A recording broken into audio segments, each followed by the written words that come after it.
I'd like to bring this meeting to order of the Goleta City Council of October the 15th, 2024. If you'll all rise and join me in the Pledge of Allegiance. Ready? Begin.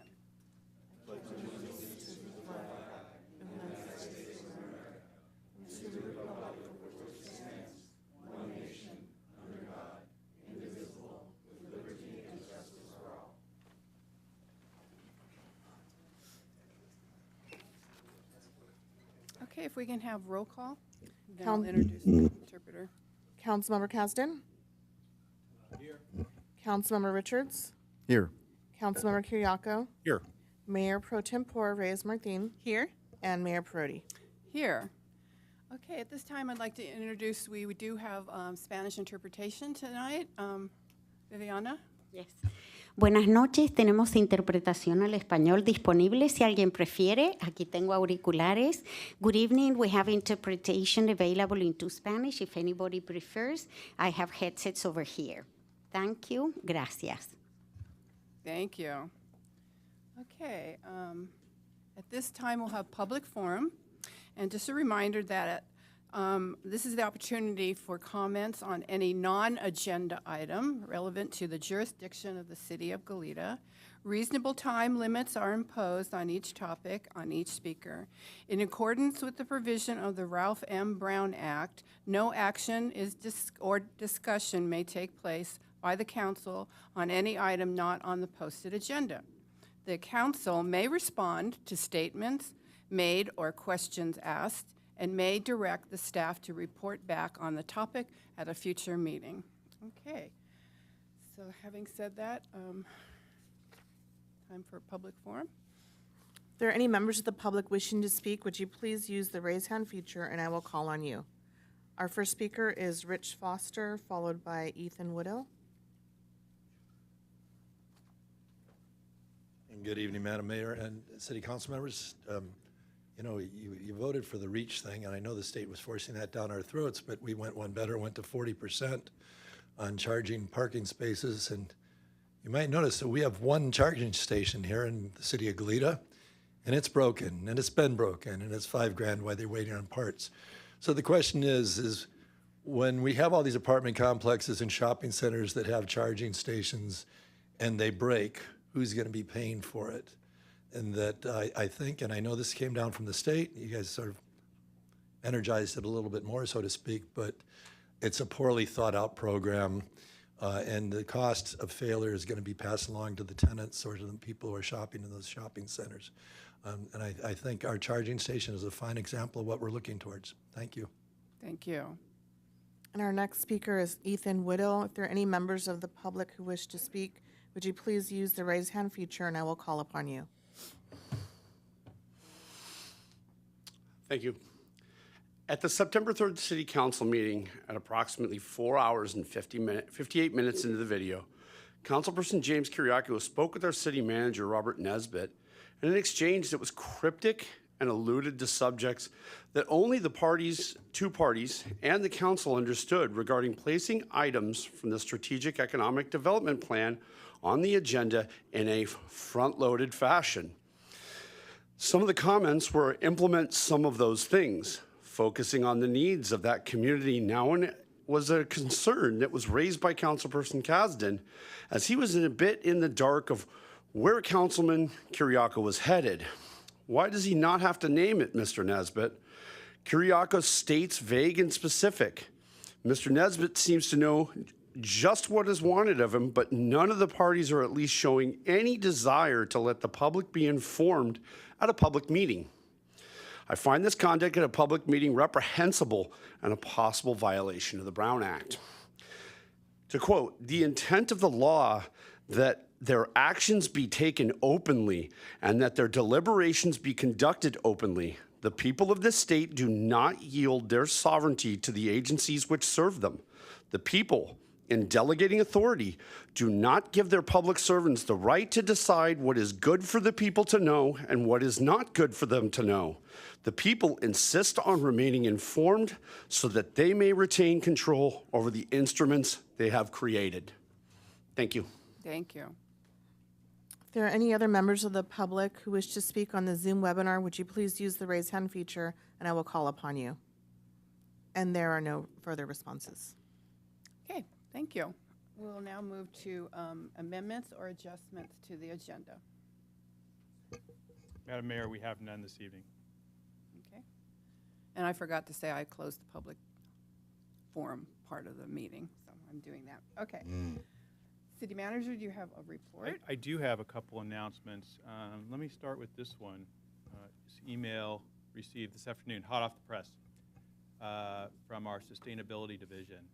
The comments were made that we only have one charging station, and it is on the fritz, and it's been that way for a while, and there's been problems with that one, as we know. But we've also endeavored to install 17 charging stations behind us, and that was a combination of a grant and other things.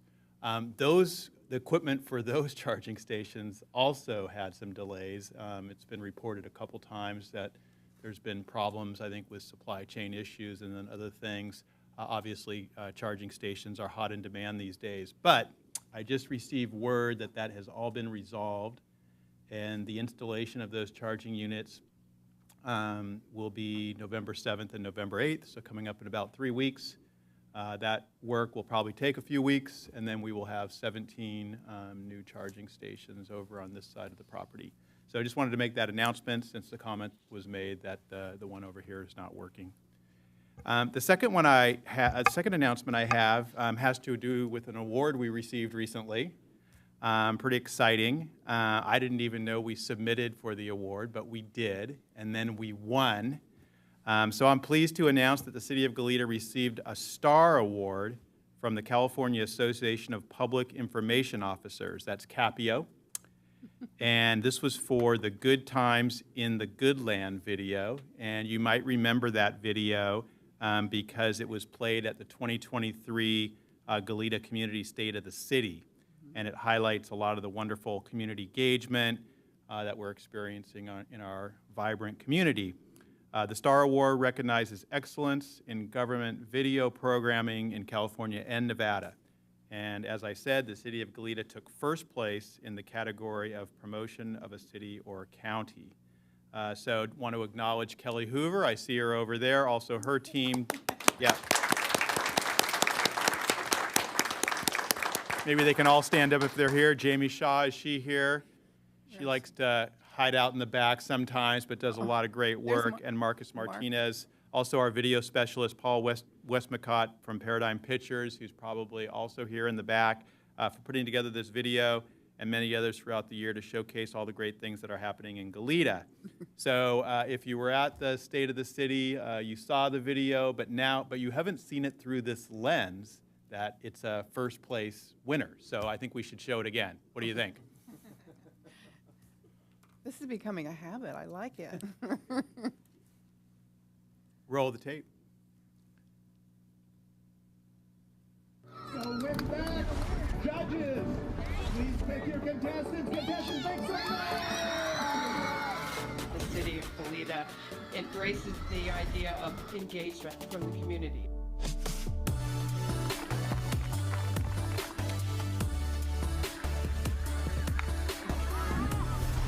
I think it's really helpful to understand what goes on behind the scenes. We all live in a city, but we don't all know what's happening or how to get involved. So it's been really cool to learn how to do that. I think it just really made me a lot more educated than I was 6 weeks ago.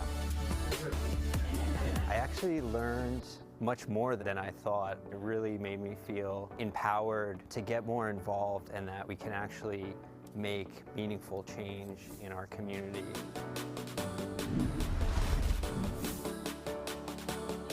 You want your straps to make a 2 around your ear, and then you want just a little bit of space in between your mouth. Goleta residents now get to sign up for one of the 50 garden plots available at Armitos Park.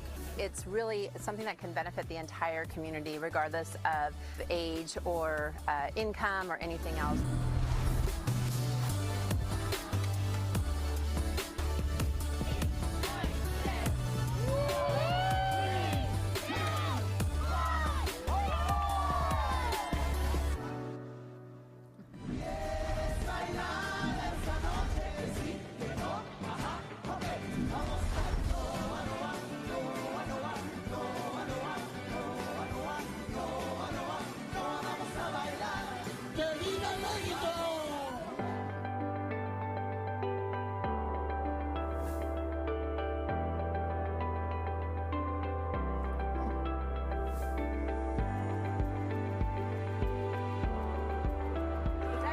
was wonderful, and it's a great community affair. The community. And my family.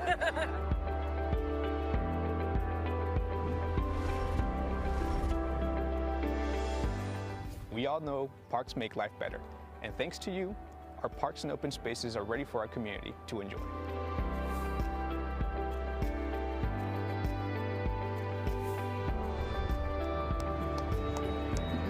Happy holidays!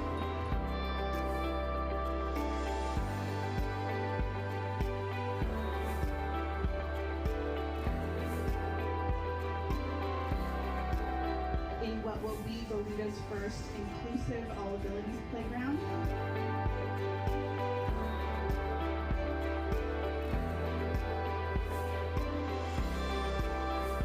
The more I talked about making a difference, the more I realized that you can't do everything by yourself, and the only way to make a difference is by leading through example.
That's incredible. And I noticed that Kelly actually has the award with her. If you could show the award. Well done.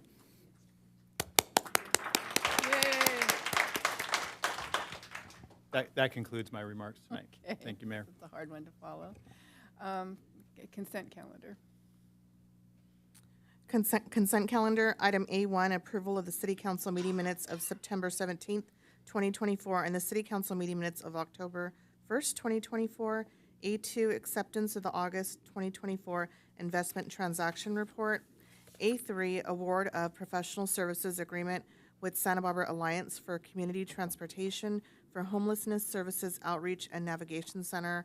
A4, Inflation Reduction Act Urban and Community Forestry Program, $1 million grant subaward with Green Latinos for the Urban Forest Climate Adaptation Project.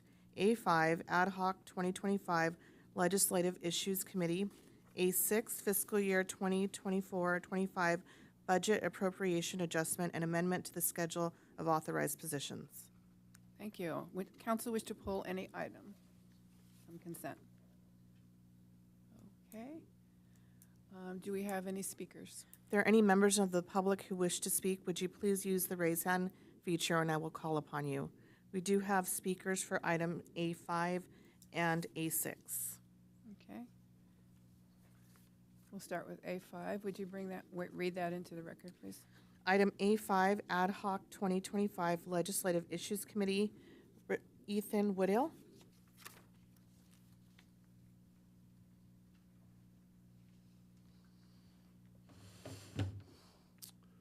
Thank you. District 3 has had no dedicated representation. With the election coming up, making a decision before the upcoming election is an inappropriate time to make this decision. The 3rd District has suffered greatly over the past 2 years without representation. There's not one council member who lives in that district other than our mayor at this current point, but she can't weigh in on certain decisions that have to do with the 3rd District, as has been demonstrated in past times. No decision should be made on this with an upcoming election and with 3rd District not receiving representation, or it should at least have the ability to revisit it after the election. Thank you for your time. Thank you. And our next speaker is for item A6, Richard Foster. fiscal year 2024-25 budget appropriation adjustment and amendment to the schedule of authorized positions. These students are thinking, why don't you just sit down and shut up? Let us get on with it. I just wanted to say about A6, I'm delighted, having on a rare occasion spoken about roads and maintenance in town. Delighted to see this extra money has been earmarked, that Neela Wellna has spoken to Pacific Engineering, Pavement Engineering about it, and I like to see it, and we need a lot more. Thank you. Thank you. If there are any other members of the public on the Zoom webinar who wish to speak, would you please use the raise hand feature and I will call upon you. There are no responses. Okay. Then, Councilmember Caston? Just one observation for Mr. Woodall, that the legislative program can be revised in the future, that we can revise it on an ongoing basis as things come along and so forth. So it's just FYI. And also, I'm glad we did call out that fact about the pavement program, the additional 1.5 million pushing us up to achieve our targets. That was great. So I appreciate that. Yeah, Okay. thank you. Looking for a motion? To approve consent? So moved. Okay. I'll second that. Okay, roll call vote, please. If you can please lock in your votes. Councilmember Kasdan? Aye. Councilmember Richards? Yes. Councilmember Kiriakou? Aye. Mayor Pro Tempore Reyes Martin? Aye. And Mayor Perotti? Aye. Ayes have it. All right. Okay. We have a couple presentations. Item B1, City Tile Michael Barris, Emergency Services Coordinator.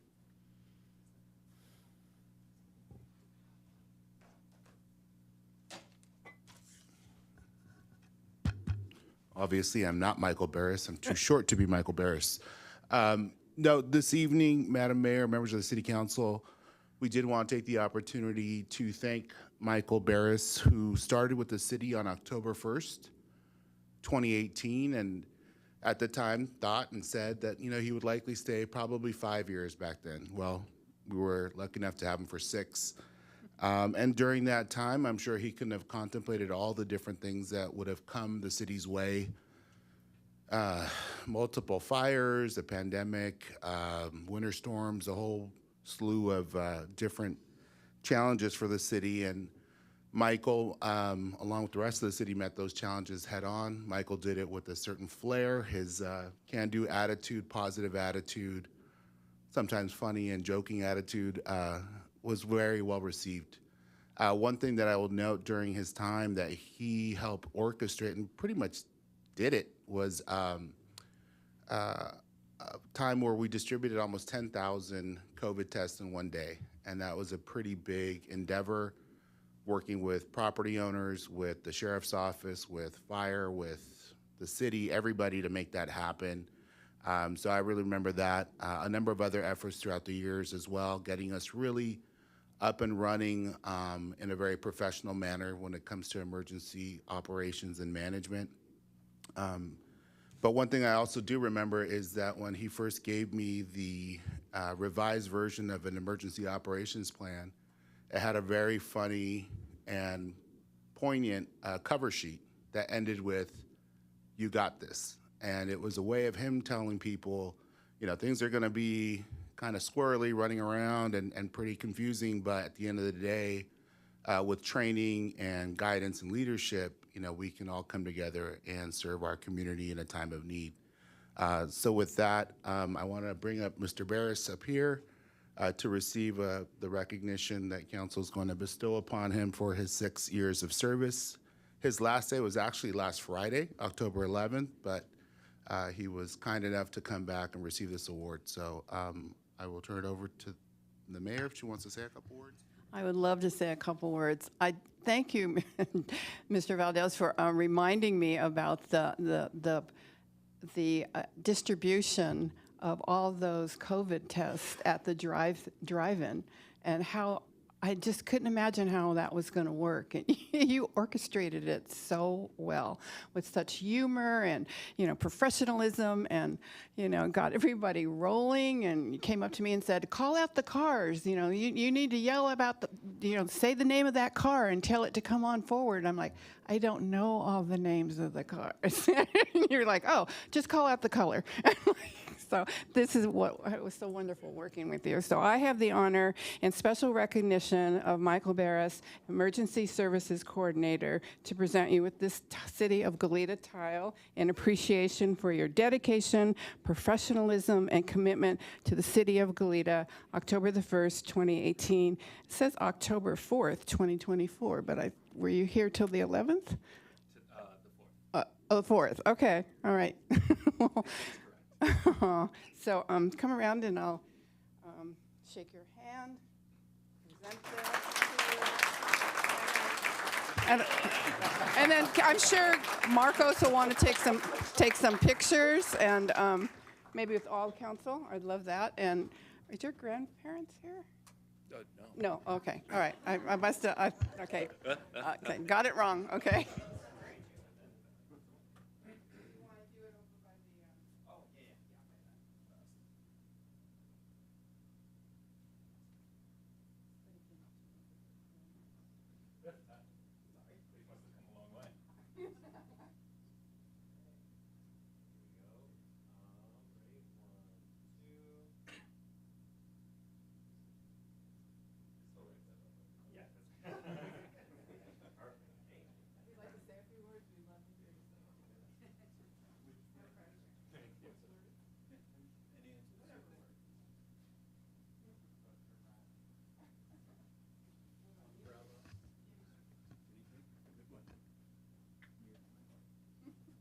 All right, a few words. Good evening, Madam Mayor and members of the City Council and city staff, and also residents and some winners over here. That's fantastic. Good evening. This is a very short way of saying it. This is very cool. Thank you very much for this recognition. It does mean a lot. Working here at the city was a serious joy. For all the challenges and all the successes, the good days outweighed the bad days, and that's what I really take with me. And creating joy in just everyday situations. I really want to thank the city staff for just being some phenomenal people to work with, truly inspiring. And I wish all the residents of Goleta were able to just kind of see what they do every day to make this place run. And also to the residents, it was a joy to get to know all of you as much as I could. You all are the reason that this job was fun to do and why I kept going for as long as I did, that I snuck in a 6th year. And I think the last thing about city staff is I just want to commend them on the work that I saw. Every week, I think it is amazing. Goleta does just perform minor miracles for its residents. And for that, I applaud everyone at the city. And kind of that is a bit of the inspiration of why I'm going off to a new adventure. Just kind of the confidence that I built just being a part of the city. If I can perform a minor miracle within a city, maybe I can also do it for myself. And now I'm off on my own adventure. So those lessons stick with me. It is an absolute pleasure. And thank you for your time. It's been fun. Thank you.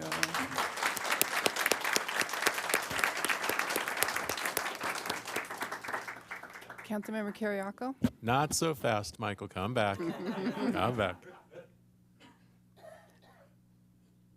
So I got to spend my first term with you on the Public Safety and Emergency Preparedness Committee. And so I just wanted to acknowledge your professionalism and your preparedness during all those meetings. Myself and sometimes Councilmember Aceves could sometimes be tough questioners, and you were always prepared. You always did it with a smile. I also wanted to acknowledge all the work that you did at the Goleta Valley Community Center during COVID to get that site, which was going through a lot of challenges at that point, into a place where it could actually be opened for testing. Not only was that of a great benefit to our residents, not only was that a really good thing that you did for the city, but it actually positioned the nonprofit that then operated the Goleta Valley Community Center to be able to be in a position today to have some resources that they acquired from the state of California because they were able to be open to do that testing. That's going to allow them to take those resources and provide some incredible community benefit going forward. So I just wanted to thank you and just kind of put that little piece of information out there. Do we have any speakers? If there are any members of the public wishing to speak, would you please use the raise hand feature and I will call upon you. Councilmember Kasdan. Remember, he's on the clock. Yes, well. No, just, I wish you the best in your adventure. And, unfortunately, emergencies probably won't happen in the future. So you won't have this potential opportunity to come back to because they'll be solved. But anyway, but we'd love to, I wish you the best, and I think it's very exciting, all the things you're planning, and so good luck to you, and it's been great having you here. And if we had to have emergencies, I'm glad you were there to take care of it. Thank you. Okay. Thank you. Thank you.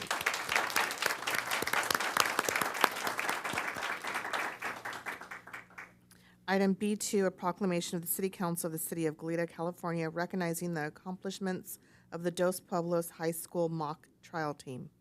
And Mayor Pro Tem Reyes Martin will make this presentation.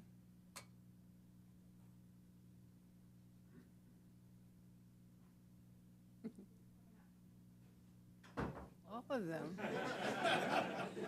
Yeah.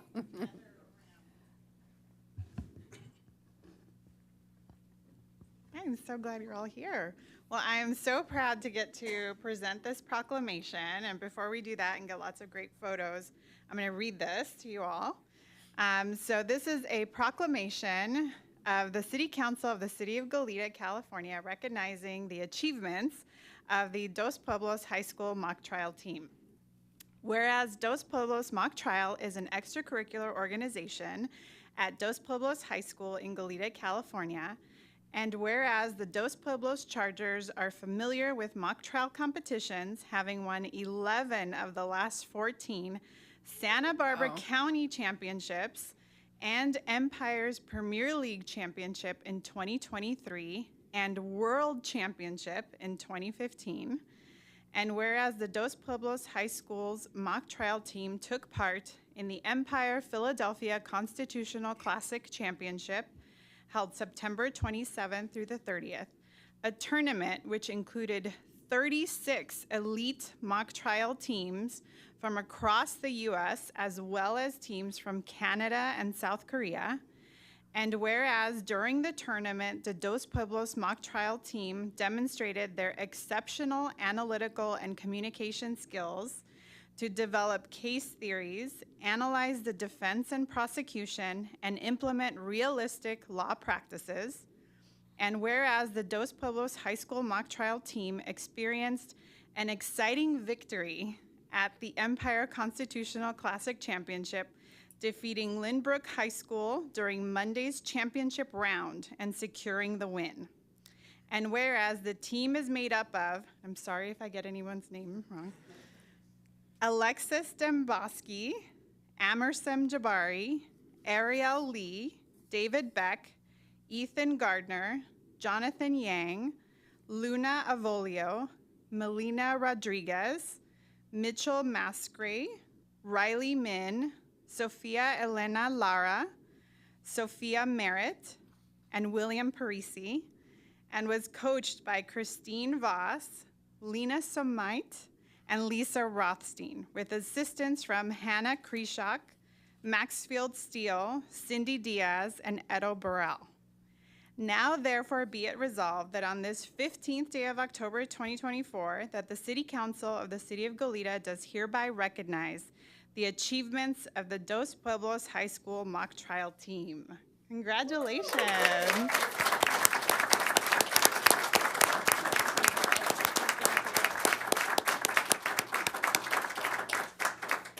And are your coaches here? We'd love to get a photo with coaches too, if any of them are here. Okay. Oh. Yeah, do parents want to come and be part of the photo? You don't have to be. Let's take a photo and then. Let's get a picture of everyone. Someone after the photo. All of us. I think we should get a picture. You know.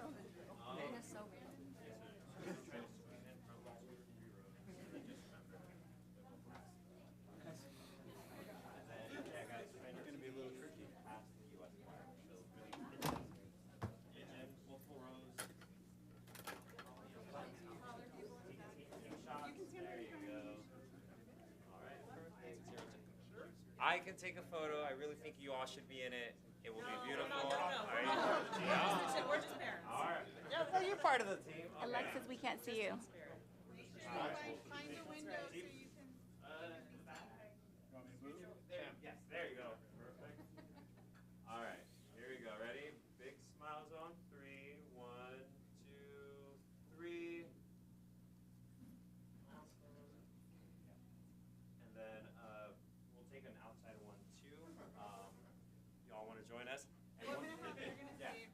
Okay, yeah. Everyone follow us at City of Goleta. The photos will be there. All right.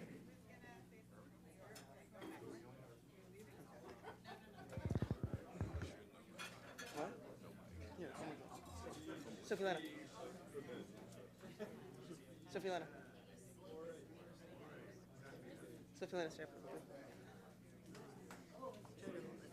What? Oh, Jojo, you want to hold it?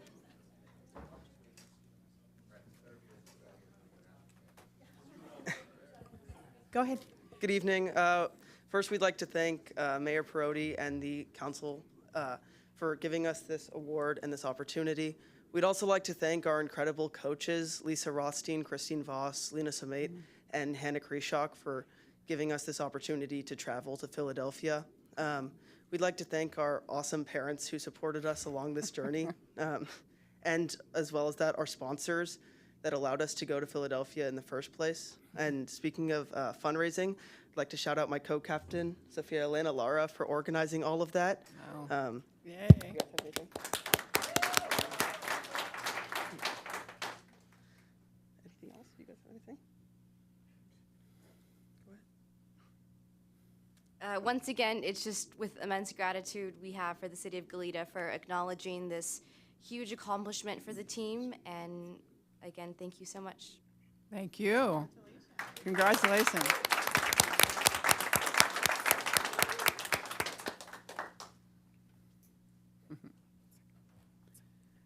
We do have one speaker. Okay. And also for any members of the public on the Zoom webinar, if you wish to speak, would you please use the raise hand feature and I will call upon you. And our first speaker is Jennifer Smith. If you can please come up to the podium. Nice. Good evening. My name is Jennifer Smith.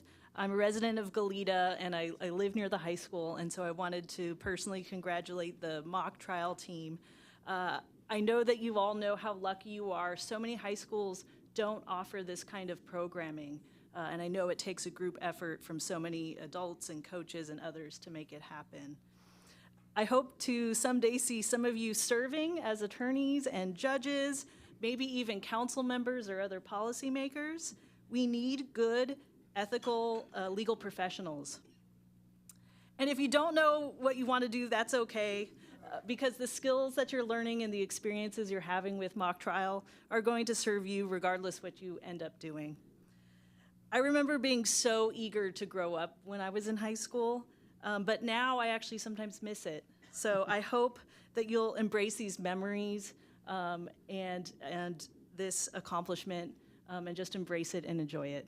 Congratulations.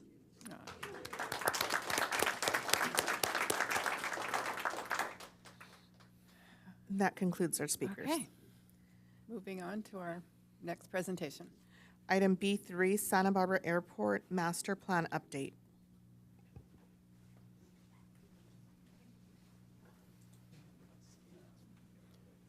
Okay.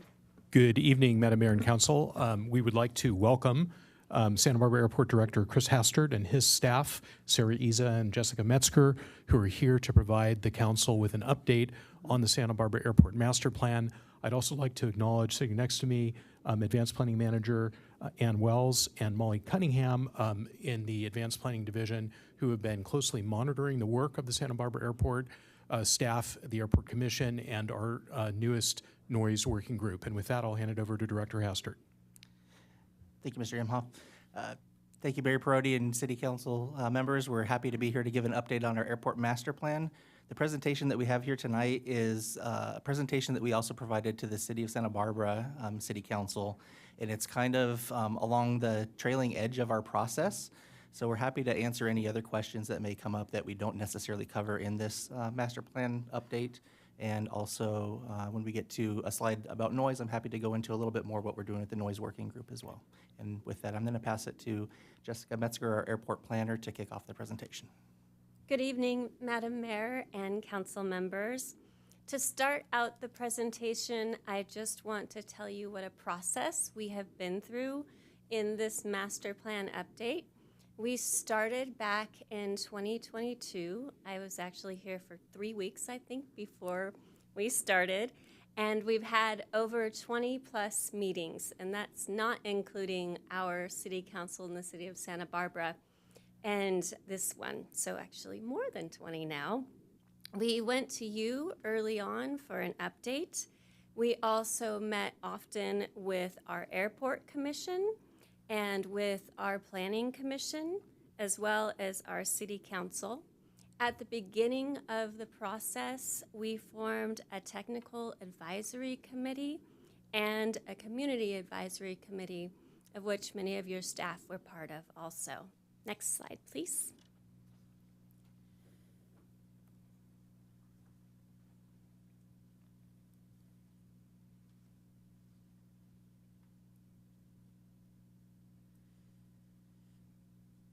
Technical difficulties. All right, there we go.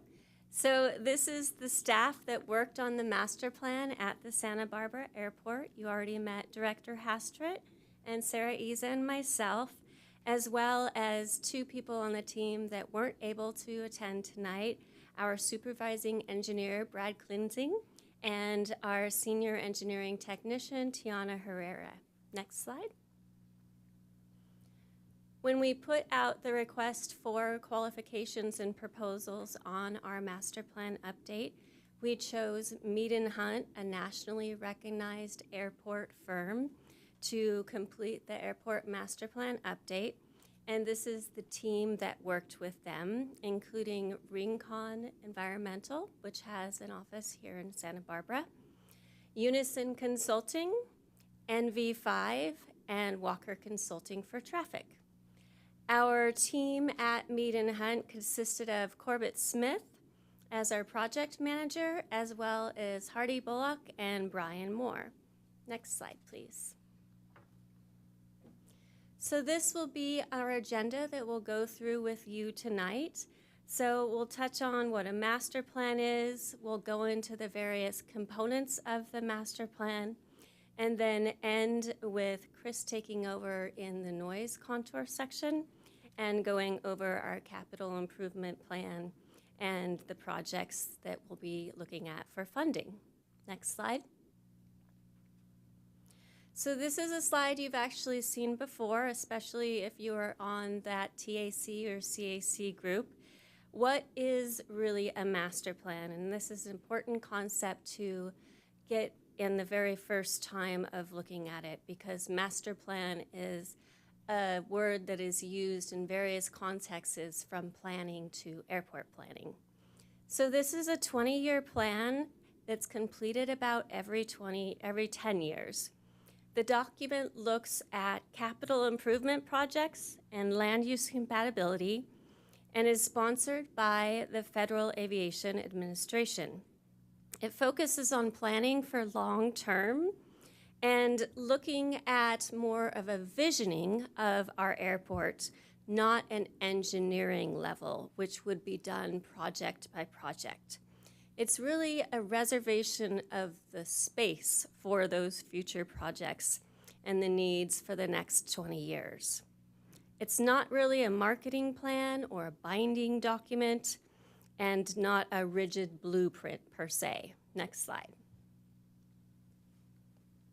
So from our 2017 master plan, which was the update before this one, we carried through guiding principles that we felt were still very important to our community as a whole, including obviously safety and security, economic vitality, transportation diversity, community, sustainability, environmental preservation, and of course, the protection of the cultural resources that exist on airport property.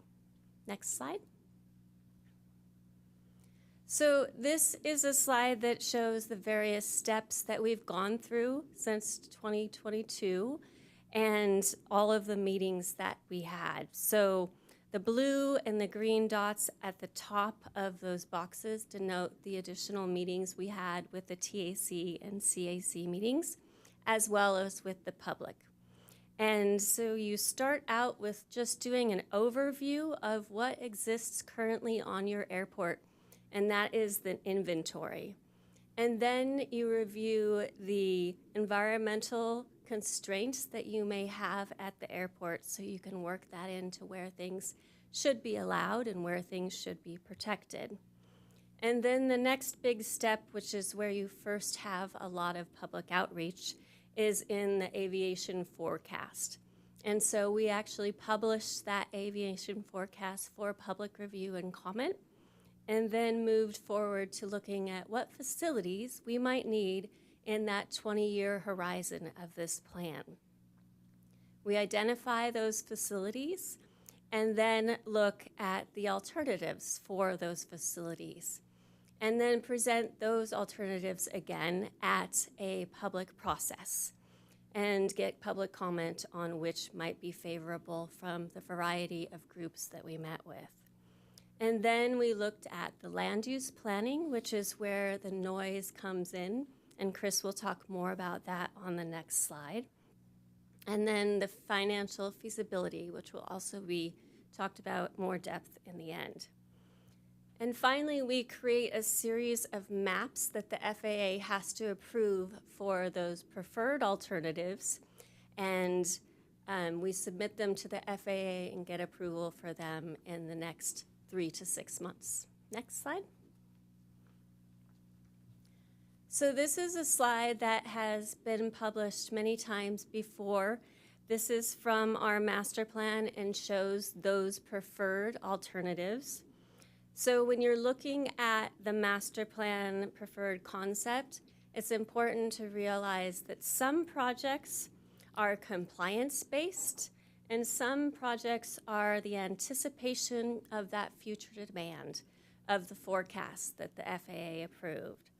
And so compliance is really something that you put more of a safety look on. So if the FAA has determined that runways and taxiways should not be configured the way they currently are on our airport, they'll request that we make those changes to comply with new FAA standards, which are coming out quite often a year.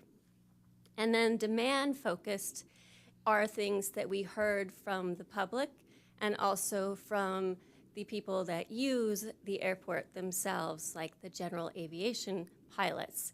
And that is things like the fuel farm and the need to upgrade existing hangars and build more hangar space. Next slide.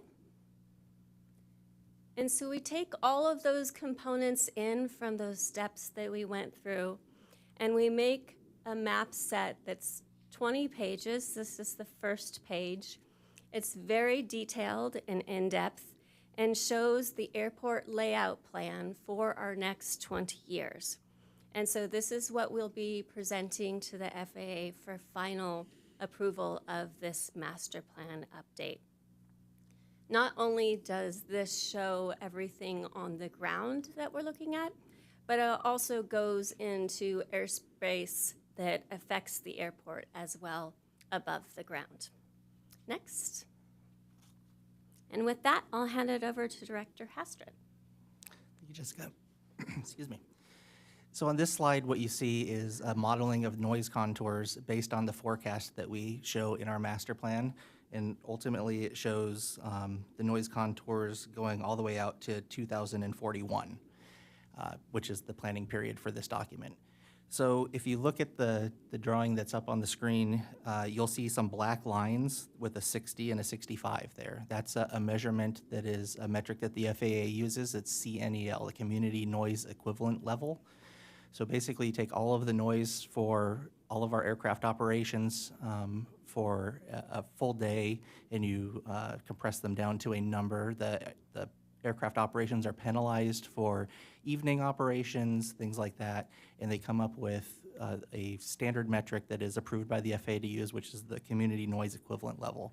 This is not a measurement like if you were at a rock concert or measuring just a specific event with an aircraft flying over, which may be in the 80s or 90 decibel range. So 60 seems relatively low, but that's because it's taken over the full period of time, even when there's no flights flying over, to measure the cumulative impact of the airport operations. The very good thing to notice on this slide is that with technology and with changes of aircraft types and different frequencies of flights, our noise contours are actually shrinking quite a bit from where it currently shows the 60 and the 65 CNEL markings to that dashed green line, which is much closer to the airport. And that's a factor of many things. One is with the airlines, they are switching over to larger aircraft carrying more people. So although the forecast does show a lot more people, we're doing that with less airplanes, although they are larger airplanes. And then also with technology. So if you look at the aircraft that are utilizing the airport right now, even looking at the difference between carriers, you have certain carriers with slightly older 737s, although all of the airlines are modernizing their fleets, to Delta Airlines, which just came back in June, which has a brand new airplane that actually is measurably quieter. Now, when I say all of this, it's not to say that aircraft noise isn't still a nuisance. And so I will touch base in just a minute on our noise working group and the efforts that we're making to try to mitigate some of that nuisance. But as it relates specifically to the master plan, noise is getting better at the airport over time, but better doesn't necessarily mean that it's not still aircraft flying over people's homes and annoying them when that occurs. So with that, as far as the master plan is concerned, and we look at all of these constraints and look at the environmental issues, things are improving related to noise, but due to the operation of the airport and some of the changes that have occurred, such as flights taking off at just after 5 o'clock in the morning rather than after 6 o'clock in the morning, those are all things that are noticeable, and those are all things that present an annoyance to some of the members in this community. So we have received a letter quite a while back from the city of Goleta that the city of Santa Barbara responded to, and one of the main factors that came out of that is a noise working group, and that consists of residents from the different surrounding communities, both city of Goleta, city of Santa Barbara, and the unincorporated county areas, as well as stakeholders on the airport. These would be people that are either an airline representative, operating corporate aircraft, things of that nature, to be able to provide input from the other side as to why ideas that are floated at this noise working group may or may not be feasible. So we broke it into two different areas: things for the noise working group to look at and things that a Part 150 noise study might be better to look at some of those areas. And a Part 150 noise study is an FAA process to really evaluate noise at an airport and fully vet different recommendations. So I will say we've only had 2 meetings of the Airport Noise Working Group, and I can honestly say that I think it is a very good group. So your city council selected the members for the city of Goleta, and so far everybody is getting along very well. It's very professional, and we're making very good progress. The first meeting was very basic and just going over what the letters were and trying to have an understanding for what the areas are that we need to look at. The second meeting, we actually dug into some areas a little deeper and came up with a couple of suggestions that I honestly think are going to make a significant impact. Unfortunately, some of the discussions are heading a little bit sideways from what the letters addressed, because as you start to look at the issues, things obviously are uncovered and changed. So I anticipate at our third meeting, we're going to follow up with some of the items that we've already identified. And then at the following meeting, I anticipate that we will be going deeper into the letters, both from the City of Goleta and the City of Santa Barbara, to say what are the things that we have addressed or can address, and what are the things that maybe we need to look at a little bit differently, and provide an update to both councils to get buy-in for the direction that the noise working group is heading. But I do believe some of the earlier things that we've looked at, and I don't want to commit to them specifically yet because there's still a lot of work to be done. But just two basic examples is there's a departure from the airport that is very underutilized that causes some traffic concerns with the tower during normal operations. But first thing in the morning, we don't have those traffic considerations, and so we might be able to encourage aircraft to use those departures that are better for the community. And then we actually just discovered through research the city of, or it's not the city, but the airport, the Truckee Tahoe Airport Authority or Airport District instituted some approaches that they actually hired a consultant to come up with on their own that would be very similar to what we've talked about before with the airline proprietary approaches that they fly in for the flights coming in from the east. And so one of the ideas is to look to have the airport hire a consultant to come up with approaches that would work from the east and from the west, so you would benefit the City of Goleta as well. But it would actually work for not just the not just the airlines, it would actually work for corporate aircraft as well, which is a significant source of the complaints that we have, and we are very much limited in the recommendations that we can make to those aircraft if we don't have something that is a published approach that they can use. So those are some of the things that the Noise Working Group has already uncovered just in a couple of meetings that we're proceeding forward with.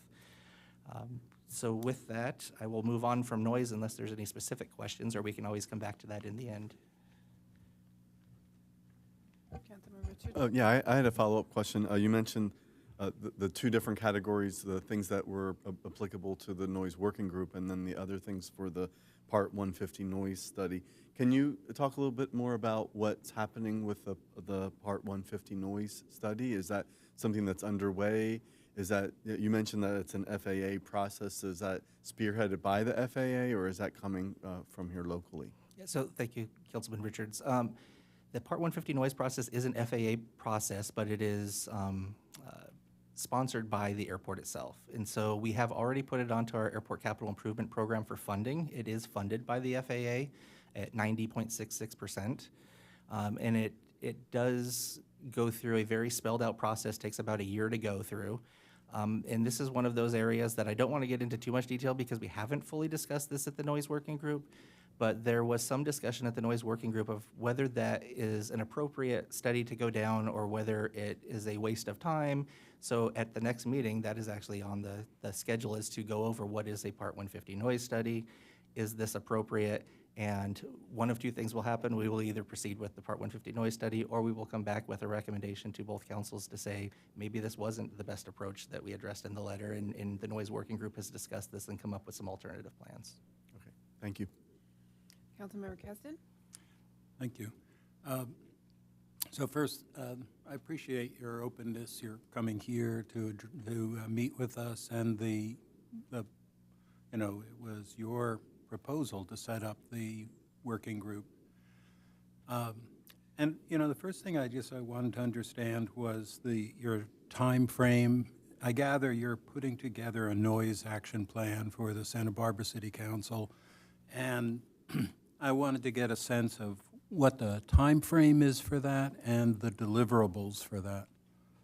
Thank you, Councilmember Kasdan. There's a number of different elements that were in the original letters. I want to say roughly 13-ish items that were on there, and all of them have different timelines. And so when you talk about the items that require a Part 150 noise study, that is at least a year process just to go through that process.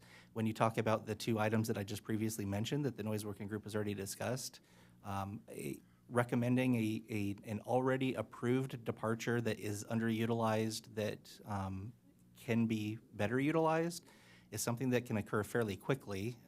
We're going through the final stages right now of checking with air traffic control to make sure it doesn't create any other issues. But that is something that could be implemented, I would just say, roughly 30 to 60 days. And then when you talk about the approaches to be developed, that unfortunately gets caught up with a couple of different timeframes. One is budget and approval to hire the consultant to develop those approaches.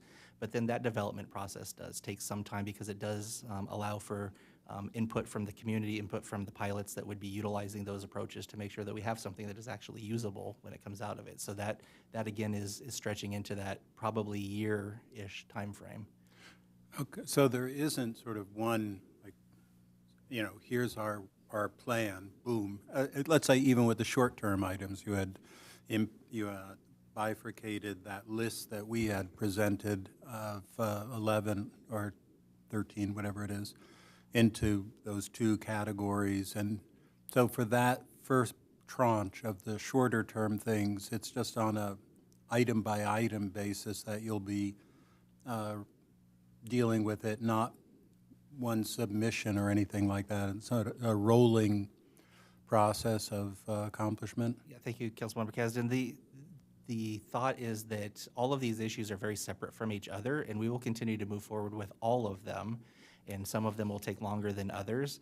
And then, as I mentioned, as we dig deeper into these items, it's uncovering maybe other ideas or a different path, and those we will bring back to get further buy-in, as you would from your city council and our city council as well. Okay, well, let's say, in some ways you picked up on some of it, but of those short-term ones, it looked to me, and I can, describe them, but it looked to me that by and large, they were trying to incentivize the airlines to use the existing noise abatement corridor to, rather than flying over the Elwood area, to turn and go over less habited areas. And so the different items that you had included, preparing the charted visual approach to reduce the noise exposure over residential communities, to incentivize compliance with noise abatement flight paths, to encourage the airlines serving the airport to use the proprietary equipment or instruments that is currently used by 3 out of the 4. I can go on, but I won't. But they all seemed, in a sense, to have that common theme of how do we get the airlines, knowing that we can't mandate it, how can we get them to pursue the noise abatement corridors? And I think in a previous, when this came up, I think you were quoted elsewhere as saying the ideas seemed reasonable. So I guess I'm wondering how, it sounds like you're already putting that on the table for the working group, but is my understanding correct that that is sort of the general kind of conversation of how do we move towards getting the airlines to pursue the noise abatement corridors, and what are the best tools that we have available to get there? So thank you, Councilmember Kasdan.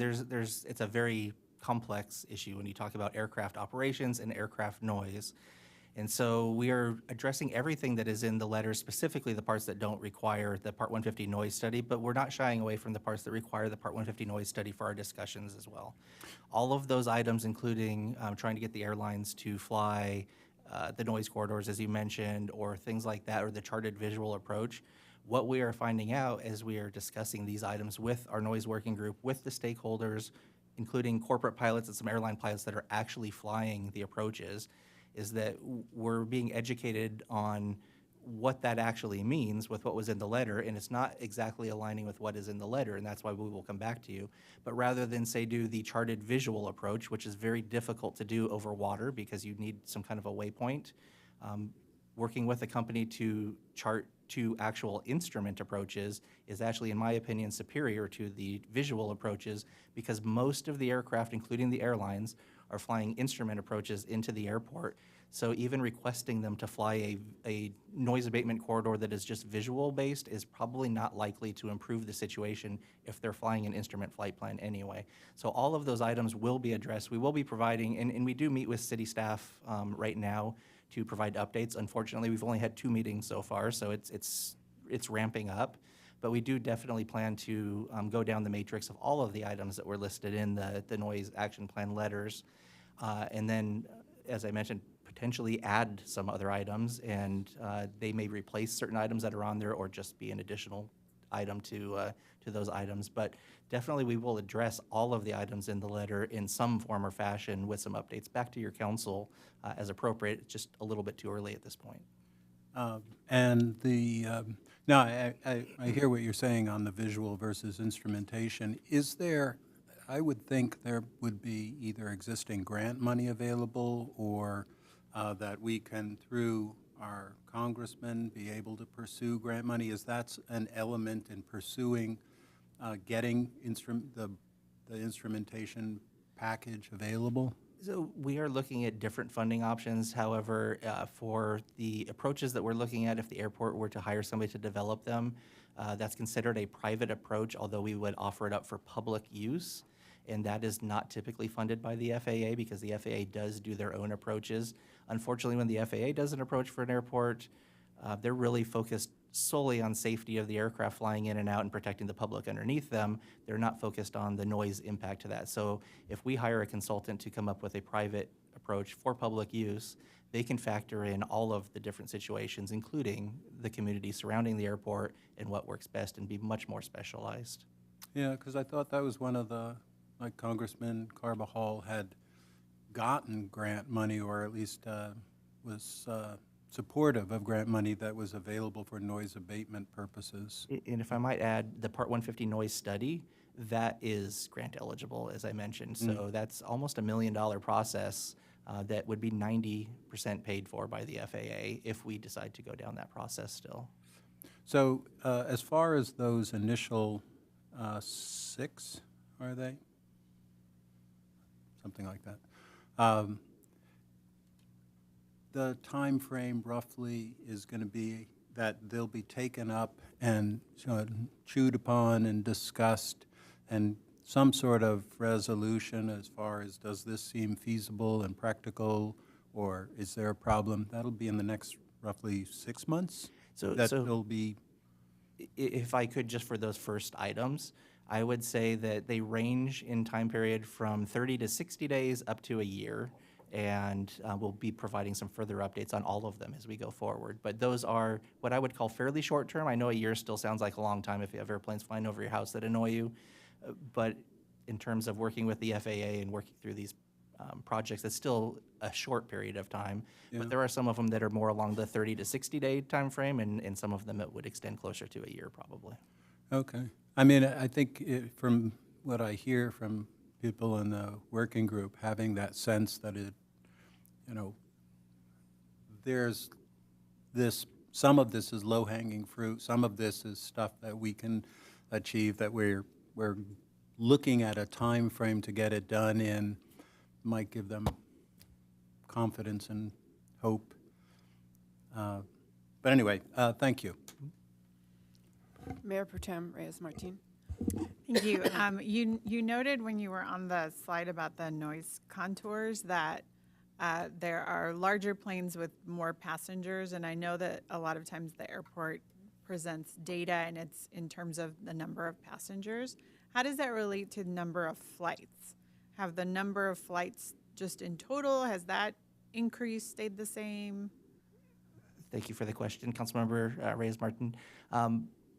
If you look at the number of flights we have, you have to compare it to a different time period. So if you look at the peak when we had the smaller regional service with many flights per day, we actually have less flights right now. So obviously, depending on what point you pick. But from our peak, we actually have fewer flights today, even though we have more destinations and quite a few more passengers. And we can also provide some information to the city, and happy to share that with staff as we get those reports, because we do monthly reports to our commission with those passenger counts. One of the misconceptions that are out there, and we had this discussion at the Noise Working Group meeting, is that the larger airplanes are older and louder, and that is actually not the case. We actually did a chart, which will be published on our website as soon as I get that to Jessica, that shows the breakdown from the small turboprop aircraft that used to fly into here for SkyWest United, the Brasilia 30-seat airplane, to the 50-seat regional airplane, all the way up to the current 737s that Southwest flies, the 737s that they're trying to modernize to, and then ultimately to the Airbus A220 that is the aircraft that Delta flies, and it ranks them both for two categories. One is for noise upon takeoff, and there's specific measurements that the FAA uses for where that measurement is taken, so they're consistent numbers. And then also for the performance of the aircraft with how fast it climbs out, because obviously the higher it gets, the less noise impact you're going to have as you get further away from the airport. And so believe it or not, the current technology of aircraft, even though they are larger aircraft, outperform and are quieter than those twin-engine turboprops that used to fly in and out of here. All right, thank you. Councilmember Kiriakou. Thank you, Madam Mayor. Earlier, you spoke about the Part 150 airport noise program as something that the working group was going to meet to discuss. And you said something that got me a little concerned. If I heard you correctly, you talked about it as sort of something that you were going to discuss and potentially shelve it if the group didn't think it was a good idea. And so I just wanted to explore that a little bit more. So if I could just add to that, this discussion is going to be to address the other items on the letter that we sent back saying that these were the items that would need a Part 150 noise study to be able to move forward with.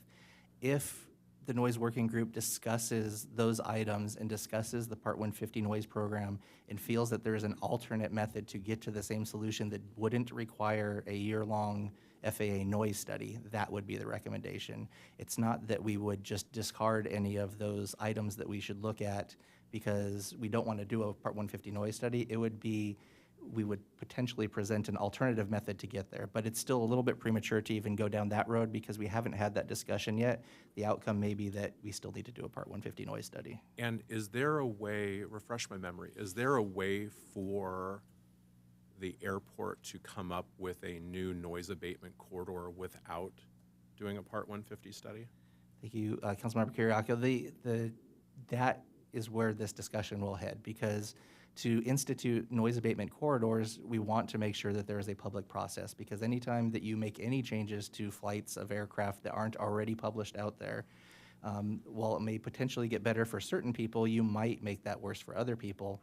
And so that was the intent of going through the Part 150 noise study, is because it is an active public participation process.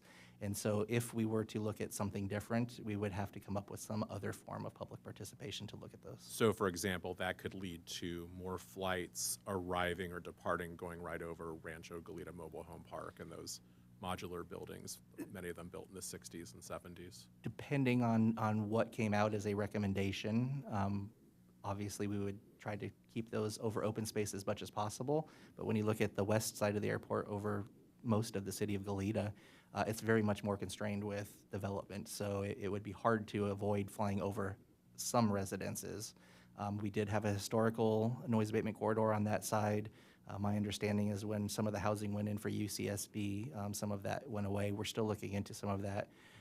But ultimately, somebody is impacted by noise, and so these are some of the things that we would need to look at for that public participation. Can you tell me a little bit more about this grant funding that's available from the FAA to help pay for those studies?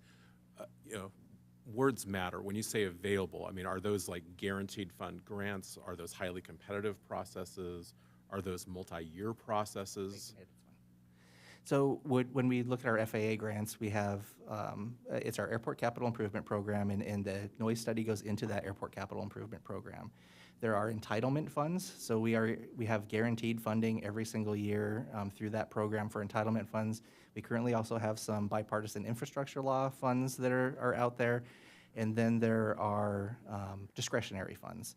And so we currently, as the airport, rank which projects we bring forward for entitlement funds unless the FAA objects. I believe at this point we have their support, because noise is an issue, to keep that as entitlement funds and be able to move that forward without having to go through a discretionary process. And do those grants require a local match from the airport? And if so, how much? Yeah, so the Airport Improvement Program grants cover 90.66% of our eligible projects. Okay. And you mentioned the bipartisan infrastructure law. I think that dedicated $3.9 million towards the airport master plan. Is that roughly correct? So the bipartisan infrastructure law kind of mirrored what our airport improvement program funding was for each year, and that is just over $3 million each year. And most of those we have set up for capital projects because there are different requirements for eligibility with the BIL funds and timeframes to be able to use them, and that is actually expiring soon as well. So not likely to be a part of any noise discussions, but it does help us to continue doing some projects and add in a noise study as an additional element without causing much issue. So would you say that money is mostly, I'm asking because we got a public comment that seemed to imply that there was $3.9 million available from Congress for noise abatement. I think it's a little bit more complicated, right? It's to fund some of the key activities, the master plan, the runway expansion, the terminal, the parking, like kind of the nuts and bolts of the airport. Councilmember expansion, Kiriakou, right? we have a 5-year capital improvement plan that is filed with the FAA. And with that, we try to stay within as much as possible what that entitlement fund stream is. Those entitlement funds, which I'm going to say is roughly 3.9. I don't know exactly what that number is off the top of my head right now. That number is based off of calculations that are done with what percentage of the national passengers we serve here. And so that number could go up and down based on passengers, but that is the current number. And that is to fund any of our FAA eligible projects, including the compliance projects that Jessica mentioned earlier. And those are obviously a main priority for the FAA, that we hit those compliance projects that result in safety. And so a lot of what you see in the master plan is related to that. Okay, and then one last question for now. You had one of the slides that kind of did the layout of under the different alternatives, different mechanisms. There was one that talked about vertical takeoffs, kind of the future, right? Where instead of having long runway takeoffs, you could have vertical takeoffs. Is there any data, state of the science out there on how the noise of vertical takeoffs currently compares to runway takeoffs? So thank you, Councilmember Kiriakou. If you notice on the slide here, we do have a slight bump out on the northeast corner of the airport. That circle is really related to those vertical takeoffs and landings. It's a very new industry, and there's a lot to be determined on how it's going to impact any airport, let alone Santa Barbara. I will say all of these aircraft currently that are being designed are electric aircraft and much, much quieter. But until we get some more information, we're only showing it as a reservation of a placeholder for future use. We don't have any manufacturers or any intended users that have contacted us yet, and the aircraft are still not even certified. So it's a ways out. Okay, that's it for me for now. Thank you. Well, I'll be very brief because all my questions have pretty much been answered. I just want to, first of all, thank you for keeping your word as far as helping organize the working noise group. We have 6 residents that we had quite a few people applied, and so it was a hard decision, but we've decided on 6 residents that could represent us. We're also trying to get a seat on the commission through the city of Santa Barbara, and we have interviewed for that and selected someone, and we're waiting for the city of Santa Barbara to give their blessings on that, so we hope that happens. I'm just wondering, since we do have, well, maybe the first question would be, how often will the noise working group, how often do they meet? Because I know they're feeling a little frustrated. They want to meet more often. Thank you, Mayor Perotti. So we originally set it up to be quarterly, and it was very evident with those initial conversations that there was a desire to meet more often. So we've met 2 times already, and it really depends on availability, but we're really focused on, it's approximately monthly right now, but with that many people, it's hard to get them exactly on a set schedule. But the desire is to accommodate the desire of the noise working group members and meet more often. So we are currently doing that approximately monthly based on availability. I do see that as we go through this process and we get into the longer lead time items, we may be able to go to quarterly updates, but as it currently sits, we're trying to accommodate them and meet more often. I would think when you're just starting out a new committee, that meeting more frequently would be needed. And how many do you have? How many is total in that committee? Approximately 16 or 17. Yeah. I would think you need to meet more frequently.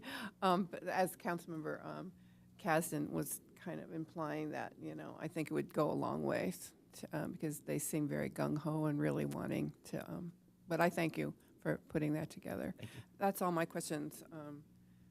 Do we have more? So And then we can do have go to some the more public? information. It's really a lot more related to the funding of the projects that we have on here, and I know that's less of an impact to the City of Goleta because we're not a City of Goleta department, but I'm happy to go over it, or we can just end there with the update and answer any other questions that come up. Yeah, I think you should, and then we'll take public comment. Okay, we can go to the next slide, Ann. So this is a list of some of the projects that came out of the master plan process for our preferred alternatives, listed in 3 different categories: short-term, 1 to 5 years; mid-term, 6 to 10 years; and then long-term, 10 to 20 years. I will say the 1 to 5 year projects are pretty much set in stone. We do have our Airport Capital Improvement Program already submitted to the FAA. They go 5 years out. There can be some minor changes to that, but in general, those usually stick pretty accurate to what we have on there. Midterm, I would say there's still fairly good projects to have on there and have listed, and they'll slowly reach that 5-year capital plan. As you look at the long term, the 10 to 20 year, that's really going to be projects that are more determined on whether that demand that was forecast starts to come to fruition. And that's additionally about the time that we would be doing another update to the airport master plan, just to look at the current conditions and see how things are going. So as you look at that list from top to bottom, fairly certain projects that we'll do down to we're not really sure that those projects will actually materialize at all, and we'll know more 10 years from now when we do another update. Next slide, Ann. So when you look at the funding options, and this is some of the discussion that we already had, we do have the Federal Aviation FAA Airport Improvement Program grants. As I mentioned, that's based on a percentage of the passengers across the nation, and then they divvy out the grants appropriately. And so at a commercial service airport that has at least 10,000 passengers, the entitlement funds start at $1 million, and then it goes up from there based on passengers. And with our most recent passenger count, they're I think 2 years behind in when they look at the numbers. We're at that a little above 3 million, closer to $4 million range for our entitlement funds. We can also compete for discretionary funds through that program as well. But that gets a little bit more difficult with justification for projects because there's a lot of airports out there that unfortunately are not as far along as we are keeping up with our regulatory requirements and safety. So there's some projects that are a little behind, and unfortunately they rank a little higher for that discretionary funds. We also have the passenger facility charge, and so we utilize this for some of the projects in and around the terminal because it does have to benefit the airlines, but that's the $4.50 charge that you'll see on your outbound tickets. So when you buy a ticket on an airline, you'll see a charge on there. It's $4.50. That is the passenger facility charge that goes back into the airport to help out with some of these projects that support the airlines. We have a customer facility charge. So that is when you rent a car from the airport, there's a fee put onto that contract. And again, this has to go towards projects that are beneficial to the rental cars in this case. And so if you've noticed some of the construction that we've completed recently at the airport, adding some more rental car spaces on the south end of the terminal, that was partially paid for by that customer facility charge, which was actually just re-implemented a little over a year ago because prior to that, we had paid for the previous projects that benefited the rental cars. So now as we have more projects coming up, we are charging that again. We have airport funds, that's the rents that we raise from all of the different aspects of the airport. We obviously have the terminal, all the concessions and the airlines and landing fees related to that. We have rents from other facilities for the hangars, both for the fixed base operators, Atlantic and Signature, for some of the corporate operators, the City T hangars with the smaller aircraft, rents coming in from those. And then, as you're aware, on the north side of Hollister, we actually have a specific plan area of property that we lease out for industrial uses as well. There are general airport revenue bonds. We are still paying a bond on the terminal project from 12, 13 years ago. And so that still has a while to go to be paid off. And that is a potential source of funding for some of our future work with the terminal improvement project. And then there's private investment. And so as we look towards the plans for the airport, one of the bigger changes that you'll see is with the fixed base operators, the Signatures and Atlantics out there. We're about to issue a request for proposals to select proposers for long-term leases. So currently Signature and Atlantic have been here for quite a long time, but they're under short-term leases, and that doesn't allow them to invest into their facilities or invest into the airport. So through this process, we will select 2 FBOs, and we're anticipating that they will probably each spend roughly $30 million or more on facilities to improve their operations at the airport in the area that we show for that FBO redevelopment. And then also, as we look for some of the smaller hangars, there's an option to where the city could build these smaller T hangars.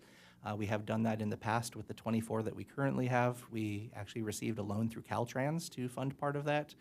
But if that doesn't meet up with our capital plans, or we don't have the availability to do that, we could turn towards private investment for that as well and do long-term land leases and have that private investment come into the airport. Next slide. So you can see with the plan that we have for the master plan,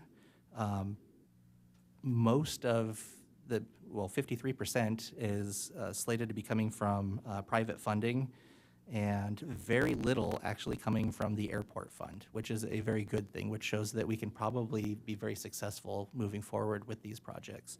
So terminal and parking is one of the more expensive parts. That's where you get into those revenue bonds. But the rest of it, with the airport improvement project money and private investment into the airport, we feel very confident in the projects that are coming out of this plan. Next slide. So the next steps that we have, Jessica mentioned the airport layout plan. There's only 2 items that are actually approved by the FAA in the master plan process, and that is the forecast that we already mentioned that they did previously approve, and the airport layout plan. So any project that we apply for grant funding has to be shown on our airport layout plan, and they do approve our airport layout plan, which will be, did we submit it yet? We're very close to submission if we haven't submitted it. And then the final narrative chapter, but then there is another process that we are just about to kick off, and that is the comprehensive environmental review of this master plan update as well. And so that is work still to be done. Next slide. Just to let you know, we have a lot of different things going on at the airport, but all of them are being done in conjunction with each other, and we're sharing information between the projects. So we have our terminal improvement project, which I previously mentioned. We've given updates on that previously, I believe, but that's all up on our website right now with the conceptual plans. We are not under full design yet, but that will be coming forward. The general aviation redevelopment, that's that fixed base operator redevelopment and request for proposals that I mentioned for basically the Signatures and Atlantics out in the world. The drainage master plan update, which we actually just gave a briefing to our council earlier today on. As you are aware, we shut down the airport a couple of times in the last couple of years with flooding issues. So it was good timing. We were already underway with a drainage master plan, really focused on looking at the rainfall hitting the airport, getting off of the airport. But because we're under that study right now, we were also able to add the overflow of Carneros Creek onto the airport and how we might be able to address that. So we have a couple of short-term projects that may be able to better address that and not result in us shutting down. And then Jessica and Sarah, under her leadership, is working on the sea level rise adaptation plan as well. So all of these things are being looked at individually, but also brought together to make sure that we're not conflicting with any of the different studies that are ongoing. Next slide. As I mentioned, I think I've already covered this one pretty well, but the AIP project funds 90.66%. Seems like an odd number, but it's really 90%, but because of the way California does their grant programs with Caltrans Division of Aeronautics, for the commercial service airports, we're not eligible for some of the funding through the state, so they put a 0.66 back towards commercial service airports, so it's an odd calculation. Next slide. I just wanted to remind everybody that we are focused on other things that meet our city's goals as well, which are very similar to the city's goals of City of Goleta. So we're looking at sustainability as well, following the local coastal plan, incorporating our sea level rise adaptation plan, as I mentioned, aircraft electrification, which Councilmember Kiriakou is one of the items that we mentioned, because they are much quieter. I don't have anything to do with them, but if you look up Joby, Joby aircraft, they have a YouTube video that shows the comparison between helicopters, airplanes, and their conceptual vehicle that is actually pretty amazing how quiet it is. And then obviously we are updating our recycling, reuse, and waste reduction plan as well. And that is the end. The recommendation was only to just hear this report, and we're here to answer any other questions that you may have. I do see a few council members, and then I'll go to public. Councilmember Kiriakou? Thank you, Madam. Just one, maybe two more questions. Fixed base operators, kind of a big deal, right? For the airport, this is a very big deal because we could continue on with short-term leases with the two existing operators, but their facilities are aging facilities, and short of us investing into those facilities, we really need to do long-term leases, and they want to have a long-term lease for the security of their business as well. So this is probably one of the more major projects that we have coming up with what the future of the airport looks like. We will be selecting 2 FBOs for at least 30-year leases. So presumably those would be pretty lucrative, not only for the airport, but for the operators themselves that are successful, correct? That is correct. So we're currently looking at it. The long-term success of the airport, obviously, it's very good for the airport. We will be having a lot of private investment into the infrastructure to run their facilities. We're being very careful. Our rent may actually go down a little bit because we'll be doing land leases for the majority of this, not facility leases for a lot of it. So it's a balance. And the RFP, will there be anything in the RFP that talks about opportunities for reinvesting for community benefit that might be beneficial to the Goleta area residents that are so significantly impacted by airport operations? So I will take a look at how we have the RFP scoring and what is in there, but I know that we do have other categories that will help us to rank that are in addition to just the bare basic minimums of operating a facility for aircraft. So I do believe that we have the ability to look at those other categories as well. All right, thank you. Councilmember Kasdan? Yeah, just first a few comments and then a question. So one comment is just on noise corridors. It's, I mean, obviously by aggregating and then spreading it over a long period of time, it sort of has the effect of muting the impacts of individual flights, especially at 5 in the morning and so forth. And, like the analogy of you put 1 foot in boiling water and 1 foot in freezing water, on average, you're fine. But it's still not comfortable. So it's just the, that use of the contours might not be as fully descriptive a data point as other things would be if we really wanted to show how impactful the noise is, which I'm sure you know, but I gather it's probably something the FAA requires or uses. Another just observation is a lot of the homes, especially on the Elwood area, were built quite a while ago, 60s and so forth. So they're not built in a way with windows and such to be able to mask or prevent the noise sounds. And that's in contrast both to the more recent UCSB construction and even more so the future construction that they're planning. So they're able to incorporate some sort of noise mitigating measures in their new construction, and apparently in Ocean Meadows and others they did include, or hopefully did, since they knew what was coming. So because it would clearly be cheaper to have them have flights go over those parcels, those homes, those areas that have the shorter areas over UCSB or the SLU where there's insulated windows and so forth already, as opposed to paying for all of the people across Elwood to get new windows and new construction. That would be pretty expensive. If there is any, as far as grants, I would think if there's any, if it would be helpful, I'm, speaking on behalf of others, which I assume we would be delighted to help out with, speaking to Congressman Carvajal's office or others, hand in hand or arm in arm to help you on looking for grants, if that would be useful. We have skin in the game, as it were. So, just let us know, really. And just lastly, I've just heard from some people asking about these, so I'll follow up.